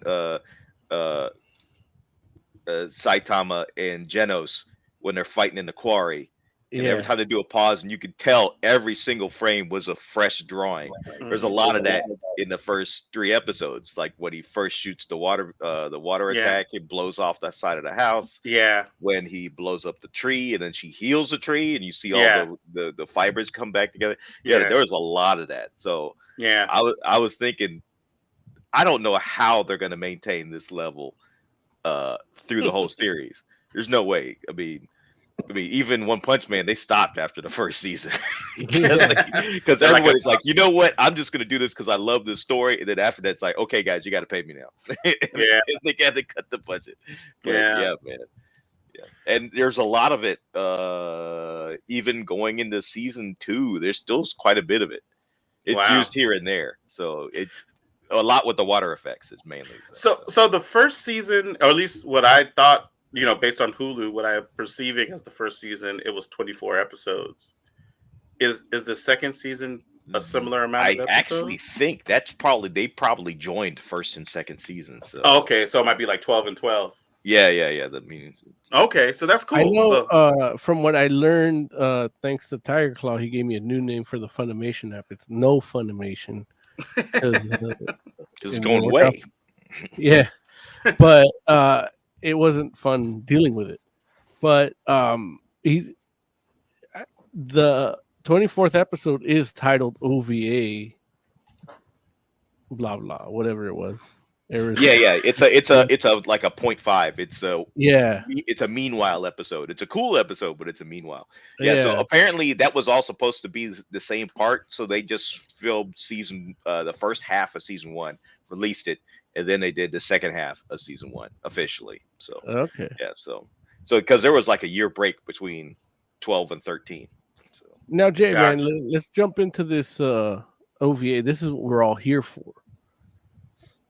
Tell us about the OVA, man. What was it about? I actually didn't watch the OVA. Shall I cover you? Yeah. Okay. Basically, what happened? No, go ahead. The reason I didn't is because the link I had for it, I had a free link for it on my phone, but I couldn't get that link on my system, and I used the app, and they wanted me to pay for it because it was only for subscribers. Yeah. And then I had to debate whether or not I felt like subscribing to Funimation because it's fucking Sony. Yeah, the web app is horrible too. So Yeah. So Xenocore, why don't you tell us about this OVA? This is why we're all here for. Okay. Bring us up to speed with this OVA. So during a part of the series, you'll normally see Eren go off and do his own stuff here and there. Or Rudius, he'll go off and do his own stuff. Right. During that show, he does go off and gets captured doing whatever. So this episode is to show what his Eris was doing while he was off getting captured. So she goes off into town, picks up a job, meets some people, goes out, slays some goblins, so on and so forth. And the very end of that sees her coming back into the room and picks up right where the episode left off. And she comes into the room dealing with the aftermath of the capture and stuff like that. So it's no, between which episodes? Crap. Let's see here. It's okay if you don't know, but no, I don't know off the top of my head, but I'm looking at I guess where I want to get to is how does it feel watching that, knowing when it took place and the seamless transition, like because the main reason, like how it does adds that to the make you story. It's not necessary for the story because the main point of view is from Rudius, Mm-hmm. but it does show some character development for Eris because she's not like that. At all. She is not studious. She couldn't lead a team. She couldn't do none of that. This is like 10 levels. Well, not 10 levels, but she's been through a lot of stuff. So and she now doesn't she's speak the language. well, where she's at. yeah, she doesn't speak the language when she first gets there. Yeah. So now she has, let's say, survival. She could like survival language, like where is the toilet? You know, that kind of donde está el baño, you know, that stuff. You know? So she could survive and get food and everything else like that. But that character was not capable of this when you first meet her. When you first meet her, yeah, she's brash, she's headstrong. Well, you still see that part of it, but she's not capable of surviving on her own because she's just too royal, you know. Yeah, she's completely spoiled. She's also like, at this point at the OVA, almost god tier level sorts of not quite, but she's up there. She's up there. It's like if she was, it's like she's not quite Pai Mei, but she's definitely in the school. If you follow what I mean. So, well, I mean, when she goes up to school, no Pai Mei. Again. I don't know what you mean. No, but I haven't watched that. I know the reference, Unicore, but for the uninitiated enigma, Larry, can you please tell him what the reference? I'm referencing Kill Bill, and then Kill Bill is also referencing classic Chinese. Where think of the old man with the extremely long mustache and I know what beard. you're talking about. You don't mess with him, and she's one of his students. So that's the level she's at. So yeah. What were you gonna say, Jay? I don't remember. That's fair. Yeah, but it also this little episode does do some stuff that the show is known for too. Because when you're following Eris, the other side characters, you don't realize what's going on. They show a small glimpse of the consequences of the fight she gets in for this episode at the very end when the spellcaster boy goes back after meeting her and going with a trip with her. They I don't want to spoil the whole thing, but they show what the aftermath is, the consequences of her gallivanting out in the woods. And I thought that was pretty cool. I was not expecting that. So that was pretty surprising. I actually do like that character. Like, the character is character. Well, he's stereotypical anime protagonist. Like, I'm the chosen one, this, that, and the other thing. And then Eris just cleans house and he barely gets involved. Yeah, where he's coming from. Like, I like his mindset. Like, yeah, it's interesting. Like, he definitely not as annoying as he could be. And I think part of it is, too, he's, like, quick to figure out his place. Like, he's with Eris talking, like, mad shit about Rudius, who he's never met. And she's like, yeah, but he could do all this. And you're, like, barely struggling to help me with this fight. Like, you could barely help me with this fight. And Rudius was like, would have had all this done by now. And so he starts, like, kind of reassessing. And it's also interesting, too, because that's like a duality thing, because you don't just have this spellcaster. Later, when she's, like, in school, you have a swordsman who's, like, underneath her, like the daughter of the Grandmaster, and she's like thinking she's hot shit, but you know, Eris comes in and is like, no, I got you, like, I got you over swords, I got you over love life, I got you over, like, all this, like magic too, because magic too, because Eris can use magic a little bit, but And nobody she goes uses to it the way. check out- There's like a few people that use it the same way she does. Nobody else on the planet can do it the way anybody that's underneath Rudius knows how to cast magic, unlike anybody else on the planet. So yeah, she's got a leg up on them too. So. Yeah, and she goes to check out Rudius, and she's like, "Damn, I can't do anything to this guy. Like I was gonna come kick the shit out of him and make him mine, like to fuck with Eris, but he's like killing gods over here." It's really interesting to like hear you all talk about it like further down the line, just because like having only watched like 2.5 episodes, like I just figured out. I feel like maybe in the end of episode 2, they tell you that, or at least that I realized that the kid's name was Rudius because everybody calls him Rudy. Yeah. And which made me laugh because Rudy, like anytime, like I actually have like now, like I have an uncle named Rudy, and my uncle Rudy has a daughter that he named Rudy too. and then there's also the comedian Tony Baker who does like the animal voiceover stuff, and he has like a dog character named Rudy, and he's like, it's like a dog that always gets beat up by this cat, and he goes like, "Damn, Rudy!" Oh yeah. And every time they call him Rudy, that I just hear that in my head, where I'm just like, and then it busts out, "Oh, Rudius!" I'm like, "Rudius?" I was like, "Ain't nobody named Rudius. Like that's not a real name, Rudius." Yeah, I'm like, that's hilarious that his name, like he introduced himself as Rudius to what's home chick's name? Sylph? Sophie. Yeah. Sophie, yeah. He introduces her as I'm Rudius. Rudius? Like when did this fool become Rudius?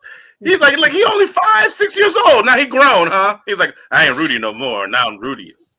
I'm like, okay, all right. Well, actually, you didn't. Yeah, you saw the slap, so you know. Yeah, he's Rudius because he can talk back to his dad and be in the right. Yo, dude. Yeah, it was a hardcore scene. Yeah, that was a delicious scene, man. It's like, it really is. It really and I won't lie to you. Like it brought back some memories because I definitely been in that situation, and I was like, dude, I was like, I know that what I did was okay, but since you don't want to hear it, and since you want to hit me in the mouth, okay, you know what? Yeah, that was an amazing scene. The first time I saw that, I was like, "Yo, they're going in." And the two, it's so funny because there's a point where like the thing about the show, which is interesting too, is we talked about how you have the adult man who dies and gets reincarnated into this world, right? And so the character Rudy or Rudius is a little kid, and at a particular point, obviously because he grows, Rudius can speak, and Rudius speaks to characters in the show or whatnot, and he has the little kid voice. But the inner monologue is the older guy, so you hear like a man, like so almost has like a Wonder Years kind of vibe to it. Yeah. That's true. Where it's like you have this adult voice, thought process, but it's not like a reminisce thing. It's like his inner monologue is an adult man, and that's what you hear. And so when he's trying to talk to his dad and like have this conversation about what he did, and his dad's not trying to hear it, you have the adult man in his head, like having the inner monologue, and it's really interesting because once he like gets to a point in that particular scene where he's like, I know I'm right, and I need this adult to realize that I'm right, and he's like, come on, Dad, like just take this L, like you were wrong here, just take this L. And his dad's like, I'm sorry, it was just like, it's like, oh, and it felt like it was like a little bit of catharsis because I was just like, that don't happen in Black households. I don't feel like a parent has ever apologized to a child until after they're dead. So I was just like, damn. I was like, man. I was like, I like this. All right, we're getting to that time, man. Xenocore, why don't you kick it off with the ratings, man? give me a rating for this. This show's a 9 out of 10, man. This show has not we do failed to 5 impress here. me so How far. much out of 5? All right, then it's a 4.5. We'll divide into 2. Yeah. That's how you know he's in the Air Force. He could do his casino thing. This fool all on these fractions. What? He didn't have to think about it. He just, I know, right? Yeah. So smart, this dude. Yeah. So this show has not failed to impress me so far. It's like this show in One Punch Man I hold in very high esteem, up there as far as writing is. Just the writing alone would keep me entertained. You could put the art to the side and you would just be entertained by the story they're telling. So yeah, man. Jay, why don't you give us a little rating? I would give it a 5 out of 5. Like, I love it. There's not a lot wrong with it. Have some issues with one of the spinoffs. Wait, Jay, how you gonna mess around and like you gonna start like Jay's like, but the spinoff is a 4 out of 5. No, the spinoff. Like I wasn't gonna rate it. I was just saying, just mentioning it. Am I casually mentioning it? Dang, yeah, that's how you know something's good when you're like, the con is that the spinoff isn't as good. Well, it's not that the spinoff isn't as good; it's that it needlessly spoils like parts of the story because it's in the future talking about the past. Oh, and so instead of just being in the past, because it's Roxy's story before she meets Rudius, every once in a while they'll cut to her and Rudius talking, and it's like, man, I don't need to see this. Like, this is, it's a little spoilery. Got it. But it's amazing. I still have to stop reading now. Larry, why don't you give us a little your impression in a numeric form? Yeah, no, I'm gonna give it a 4.5 out of 5 too, and I'm only doing that only because I've only seen 2.5 episodes. But everything that both Xenocore and Jay have said resonates with me. Like, I do feel like the writing is on point. I feel like it could exist on its own without amazing animation, but it turns out it has amazing animation too. I just don't feel like I'm deep enough into it to just be like, oh, it's 5 out of 5 for sure. It's like, no, I mean, I like it doesn't, there's nothing that I've seen makes me doubt that it's a 5 out of 5 series. I'm just speaking on what I've seen so far. In fact, I would even give it a 4.75. You know what I'm saying? Like, it's that good. You should mess with it. Like, I feel bad for you and Oz that you all haven't watched it yet, because I think y'all will like it. So you should. You should feel guilty. You didn't tell us it's on Hulu. Yeah. I don't. I feel zero guilt. Maybe I'm a psychopath. And Oz, can you rate our segment in Joe, Zeno, and Larry reviewing Jobless Reincarnation? Well, ran a little long. And, it really caught my attention when you guys realize you're talking about different things and not the thing that we're supposed to watch. So it was long up until that point. Yeah, I love it. And then it's just trying to, all right, hop around, see what I can catch, see who watched what. And but overall, you guys did okay. I'll give you guys a 4. Oh yay! 5.9. I was ready for a 2.5. Like, Oz is here for the fail videos. He's like, oh, they didn't realize they weren't watching the thing they were supposed to watch. That's funny. I was waiting for somebody to respond in the Discord, and no one did. Oh, there it is. All right, cool. All right, we're moving on now to DMZ. So, Zeno, you gonna stick around for that, or I have nothing to contribute to that one, so I will bow out and let you guys. All right, man. Zeno, thank you for calling in, man. We appreciate you, buddy. Thank you for I got you back, man. Thank you for actually doing the production for the segment. Yes, thank you for watching. Hey, I did used to help on my own podcast back in the day. So. Of course, there it is. Yeah. So, all right, take it easy, guys. Later. So it's funny because I guess, and I'll take the blame for this one too.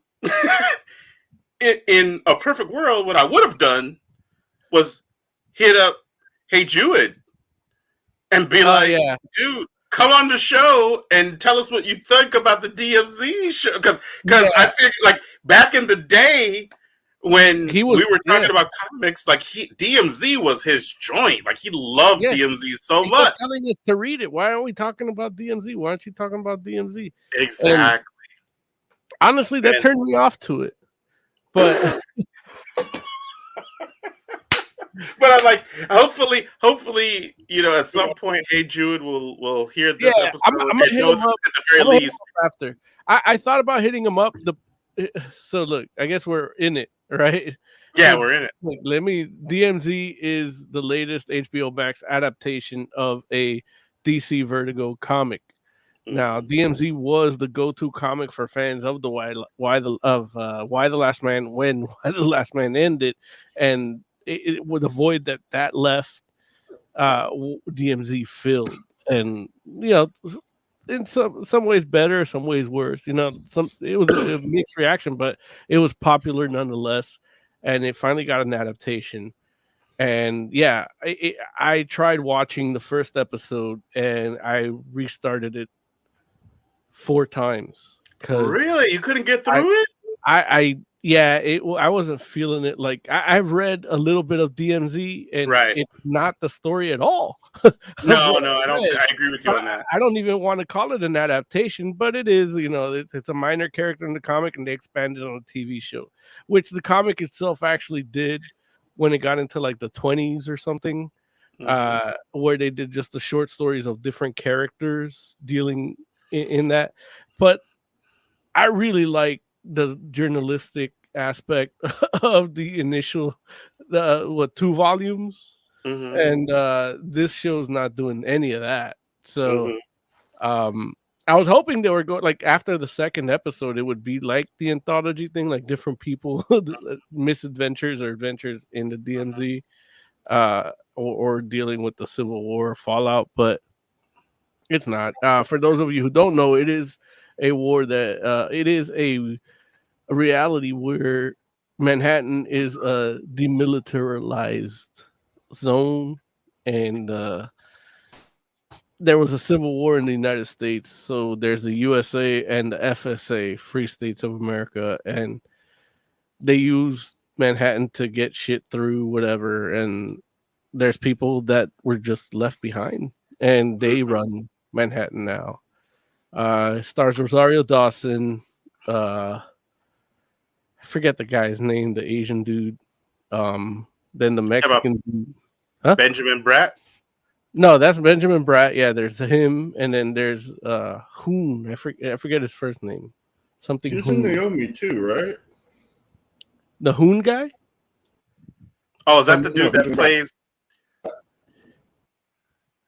Oh, Benjamin Bratt? No, I don't think so. No. Okay.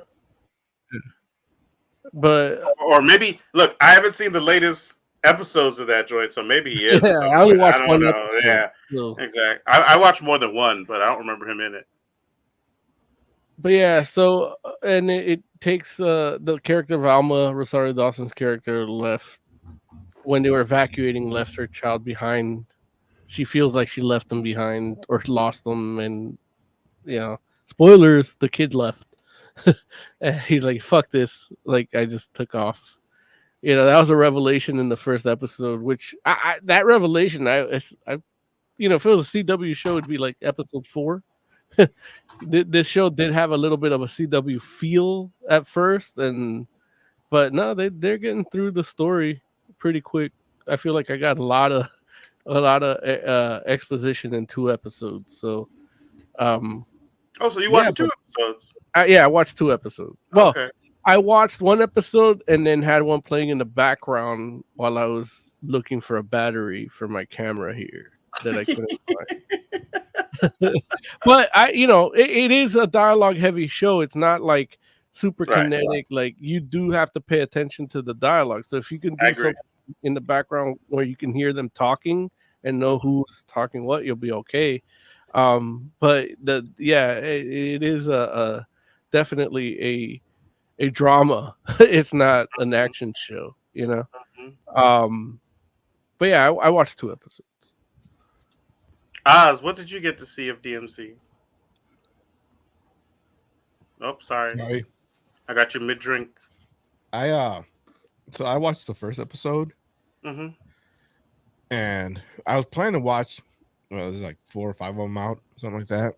Mm-hmm. But that first episode was just generic as hell. Like, it's just a generic post-apocalyptic TV show that does a lot of stupid things that bug me. Like, it's post-apocalyptic, and it's not like it just happened. It's been a few years. I think at this point, it's been like 6 or 7. Everybody's wearing brand new, clean clothes. Like, they ain't one dirty motherfucker. Like, I understand the guy that is in charge of the DMZ. I understand him being clean, but there wasn't one single dirty person in that place. Well, but it's not post-apocalyptic, Oz. It's just a war zone. I mean, you can look at pictures of the war zone right now. There's some dirty ass people. You know, that's what happened. The way they're living, they shouldn't be that clean. Like, the guy that steals the backpack feels like he was about to do a Twitch video. Like, that dude is a pro gamer. And that's where I say, like, it does feel like a CW show in a sense, because it's very polished. It does have some of the stylistic, you know, cinematography and stuff, but it is very polished, and it's more polished than I would like for that type of show. But that's what we're getting. We're not getting the comic. Yeah, and the comic itself was like the story of a dude that up amidst this civil war, he's still doing a college internship for journalism and gets thrown into the DMZ. Is still a polished idea, you know, but the art helps to keep it gritty, you know. Right. I agree And with you on that's one of the things you risk when you adapt it into television, because some certain level of grittiness people might not like. Right. You'd have to do like film grain to like replicate that. Right. Or you know, just shoot it darker like the Walking Dead, you know? And then people have complaints about that. It's too dark. Right. Or that Game of Thrones episode. Yeah, they don't do a good job, I don't think, of kind of explaining the borders or what exactly happened. They kind of show you really quick, like, oh, this island is the DMZ, where if you go, like, you're not allowed to go, or whatever. But you only watched the one episode though, Oz, right? Yeah, and this is why it's stupid, because that's the episode where you're supposed to tell me what I'm watching. Like, they capture. There's this one girl that they capture crossing the border into or out of, I don't know. And she's like, "Oh, I thought this was still Europe." I'm like, "Wait, aren't you on the east coast of the U.S.? How's there a European border?" Yeah, no, I understand your plight. I watched it 3 times thinking she said the Western Europe border was the Hudson, and no, it's Western New York border. It just her diction was off. I had to turn on dialogue. Because I was listening to things that are different from the comics, and I'm like, it's an East Coast accent. It's not a very good one. No, it's bad diction. It is bad diction, because you can have a East Coast dialect, but you're showing it to the whole world. Like, the fact that he thought it was Western Europe, and I thought it was Western Europe, without, you know, because I assume you watch without subtitles, right?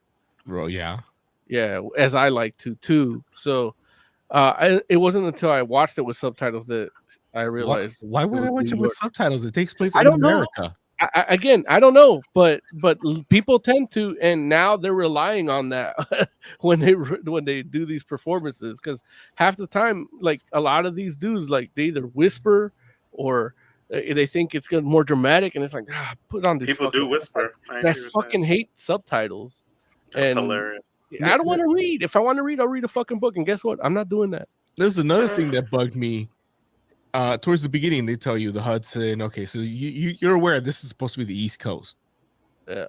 And then they cut to the actual DMZ area. I'm like, why are we in LA? Why am I looking at some cholos? Like, I know that fool. Avato's over there from Vermont. I know him. There's Latinos on the East Coast. They're not Mexican. I mean, they're talking like West Coast gangster, Yeah. and that's a totally different thing. That's fair. No, you're right. You're right. I'll give you that. You talk about your East Coast accents, and it's you're right. Yeah, that guy don't sound like the Bronx. You're right. You're like, as soon as you said it, like he sounds like he's from the West Coast. I'm like, you're right. They do sound like they're from the West Coast. Jay, what did you think?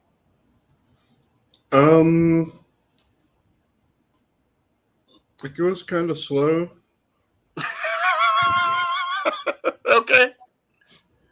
But it was fine. I mean, how much did you get to watch? 1 episode. Okay. So Mo's the only one that saw more than one. You saw 2. Yeah. Okay, because I only saw one myself.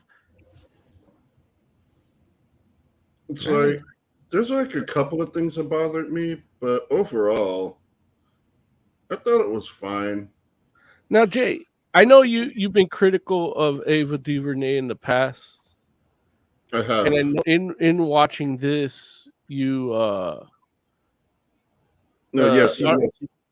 she's definitely not as terrible as I thought she was. Like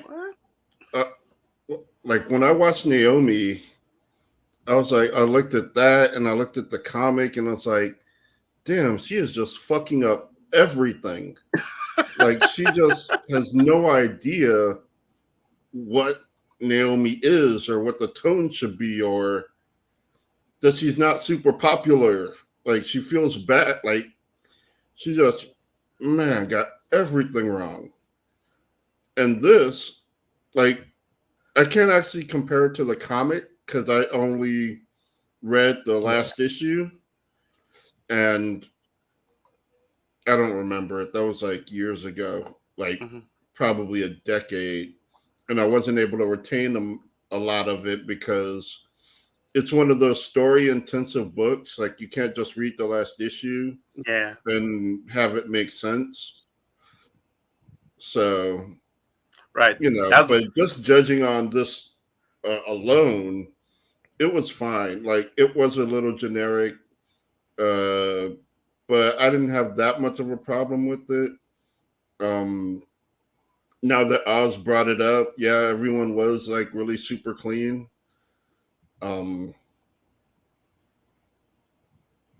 But yeah,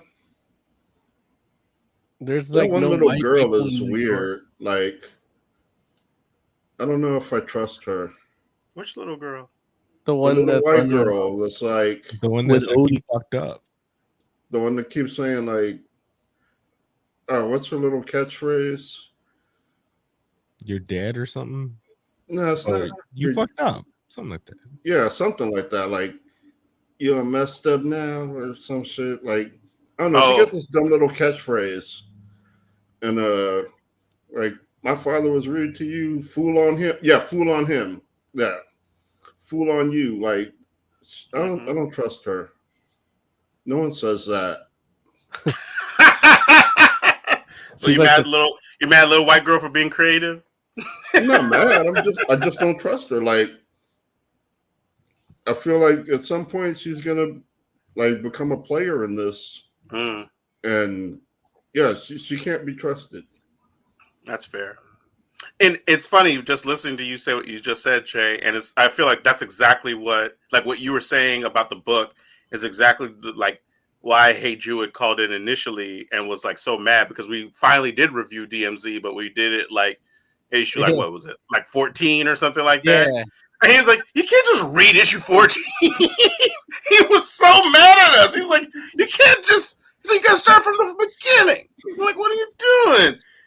He's like, what are y'all doing? He was so mad at us.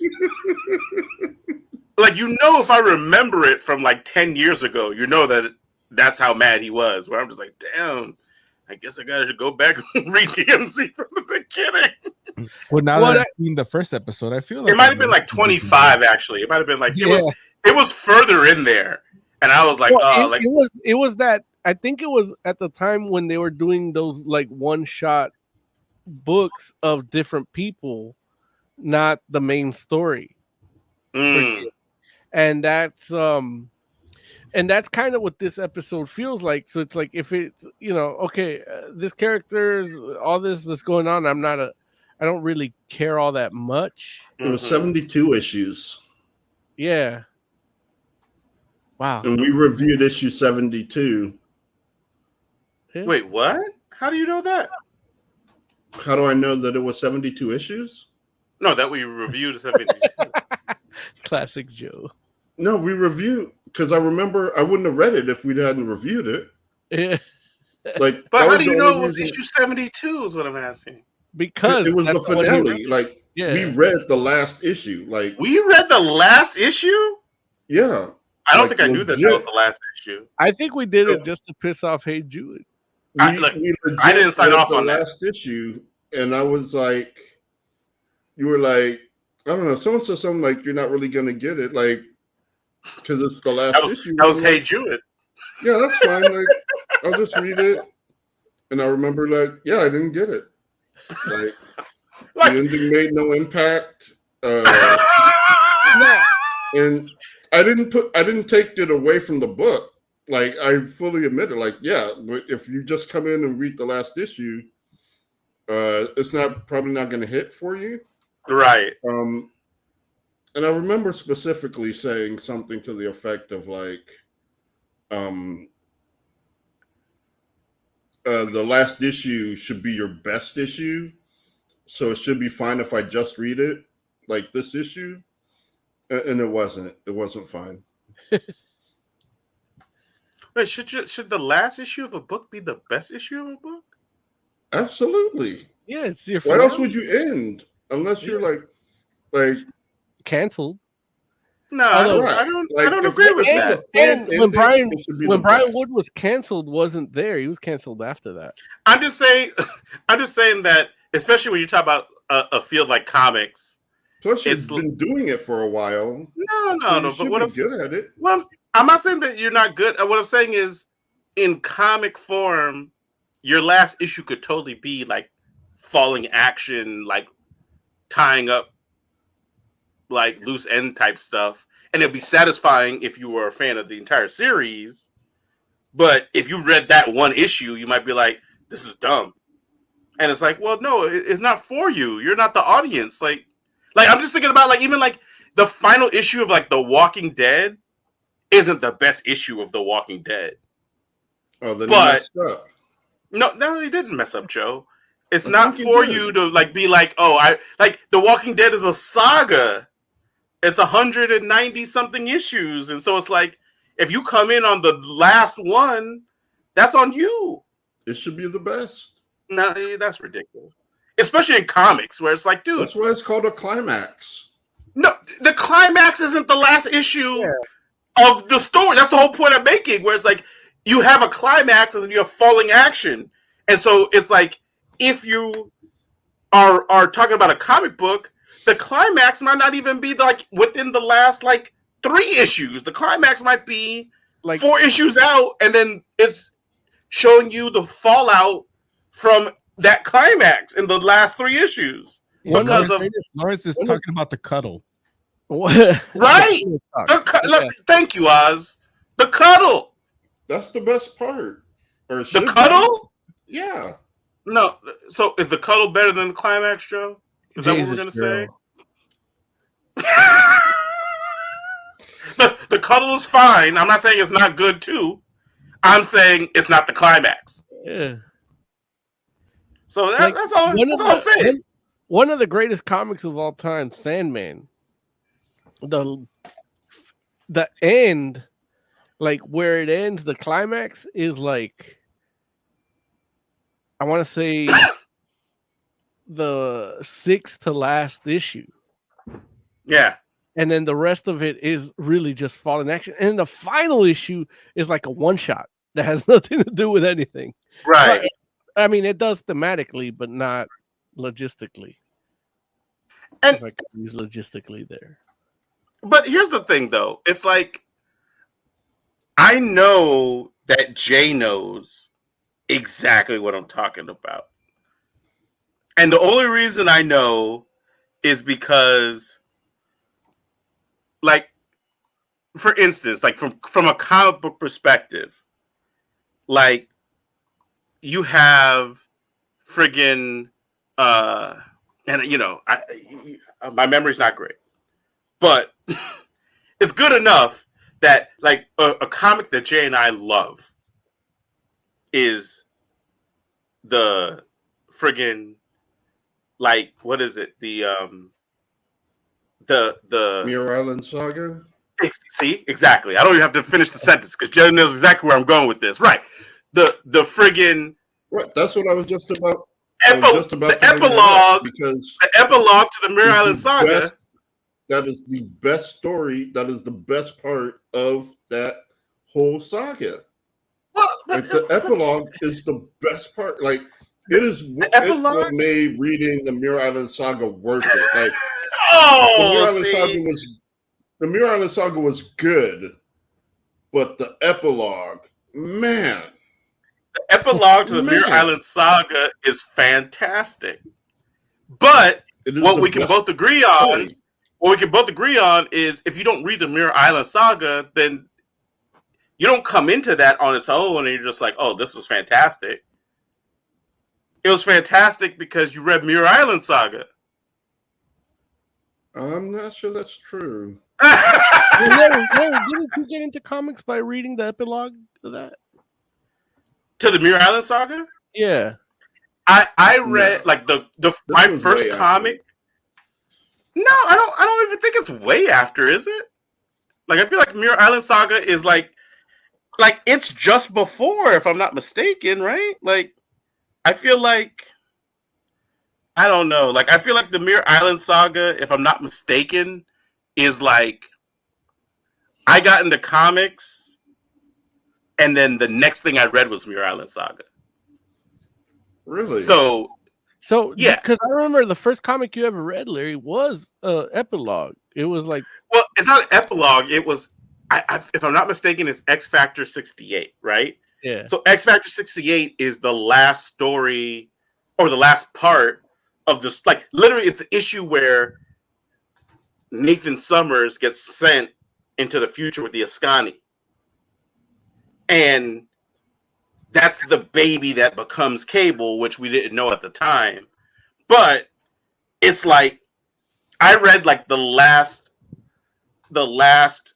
issue of like a 5-part story. Okay. Then the next thing that starts is the Mirror Island Saga. And then like right after Mirror Island Saga is when you get into like 90s X-Men, like the reboot where you're like, you know, X-Men Gold, X-Men Blue, new X Factor, X-Force. So I got into X-Men comics like just before that 90s era stuff, reading that. Like I read that issue, and then when I read the next issue of X Factor, or when I picked up the next issue of X Factor, it might have been like part 2 and Mirror Island Saga, and I'm like, well, what's part 1? And that's when I was like, oh, I need to read like Uncanny X-Men. Which is crazy to think that I wasn't reading the main X-Men book first. but that's literally was my thing where I was like, oh, what's part 1? Uncanny X-Men. I guess I should go get that. You know? And that's when I went into this whole down the rabbit hole in the whole X-Men universe. So that's when like I read Mirror Island Saga, and then you know you get to the epilogue, and the epilogue is like right before everything becomes like 90s X-Men. All right. Well, we're pushing the tight 210. Yeah. I'm sorry. We should review this. Yeah. Then give us a review of episode 1 of DMZ. I'm gonna just go with 3. It's not a horrible show. It's just generic and uninteresting from the first episode. Yeah. Joe, man, why don't you give us a rating? I feel almost the same way as Oz. Like I think it was a little interesting, but very generic. Yeah. Like, if we're done, I don't know if I need to finish watching it. So what's your rating? 3. Okay, Larry, why don't you give us a rating? I'm gonna give it a 4. I liked it, and I get where Jay and Oz might come from with the generic aspect in some ways, but I feel like, you know, I think that some of the criticisms are a little unfair, and I feel like the acting is good, the story is good. I didn't get to watch episode 2, but I really wanted to.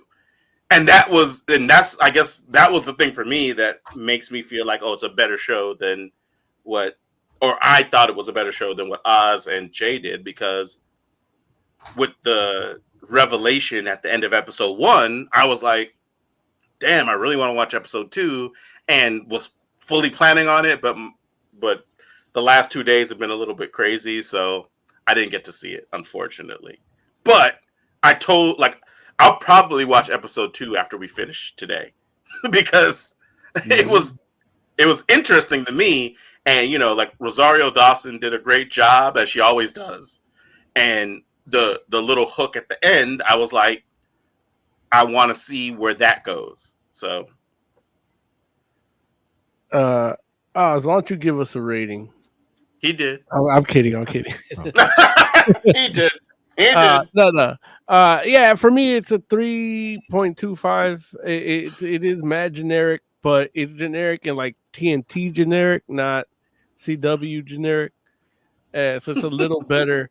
I feel like the HBO Max Originals brand is kind of like the new TNT or USA. Like, it's not HBO caliber, and it shows in the quality of the show, like the way it's shot and all that. And it's just a disservice to something like DMZ as a comic, because the first episode toe to toe to the first issue of the comic. The first issue of the comic is way more interesting in the first 5 pages, And I get it's different, but it doesn't have to be. Mm-hmm. You can inject that feel if you're trying to, like, even if you're not trying to do the same story, but capture that vibe. You want to put in the work, you can do that. And I totally feel where you're coming from, where you say the HBO brand, because that's a different thing. Where it's like, even when HBO was doing TV, it felt very cinematic. Yeah. And this doesn't feel cinematic. I'll 100% agree with you on. I'll agree with all of you on that. Like, this feels like a TV show. And even when HBO does TV shows, it feel like mini movies, or at least used to. But you're right. This does not feel like a mini movie. It feels like a TV show. Yeah, but a good TV show to me. And like when you made that parallel just now with like USA, which I like USA shows too. Yeah. It's like that makes sense to me. Where it's like I could totally see this as a USA show, but that's not HBO, or shouldn't be HBO Max. Right. Look, and so I'll give you that. There's USA, like there's Burn Notice USA. And there's Mr. Robot USA. But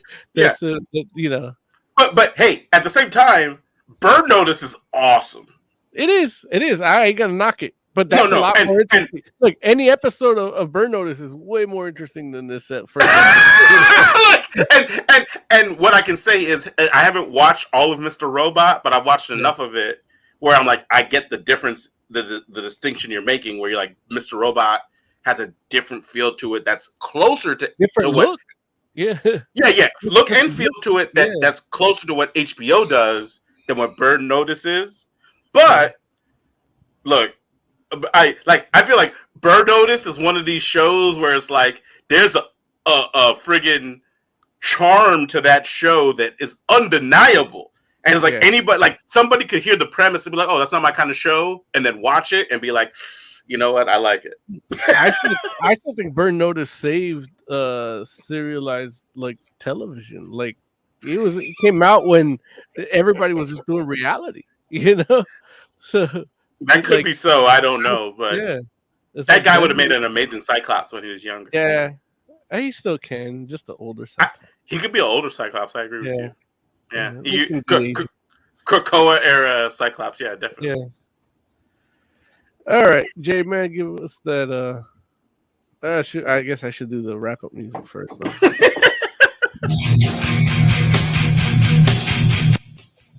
Jay, why don't you give us some final thoughts, man? Well, Xenocore mentioned vending machines earlier, and I actually started reading another isekai called "We're Born as a Vending Machine and Now Travel the Dungeon." It's about a guy that dies and comes back as a vending machine in another world, and it's actually pretty damn interesting. Like maybe we'll talk about it on the show, or maybe I'll do a One solo shot thing, yeah. one shot. But if you're in the isekai and you're wondering how can a vending machine travel, you should check it out. Like it's actually pretty interesting. We're gonna have to take your word for that, man. Oz, why don't you give us some final thoughts? A doctor once told me that that if you drink alcohol with any medicine, it triples its effect on you. So I'll be good by tomorrow.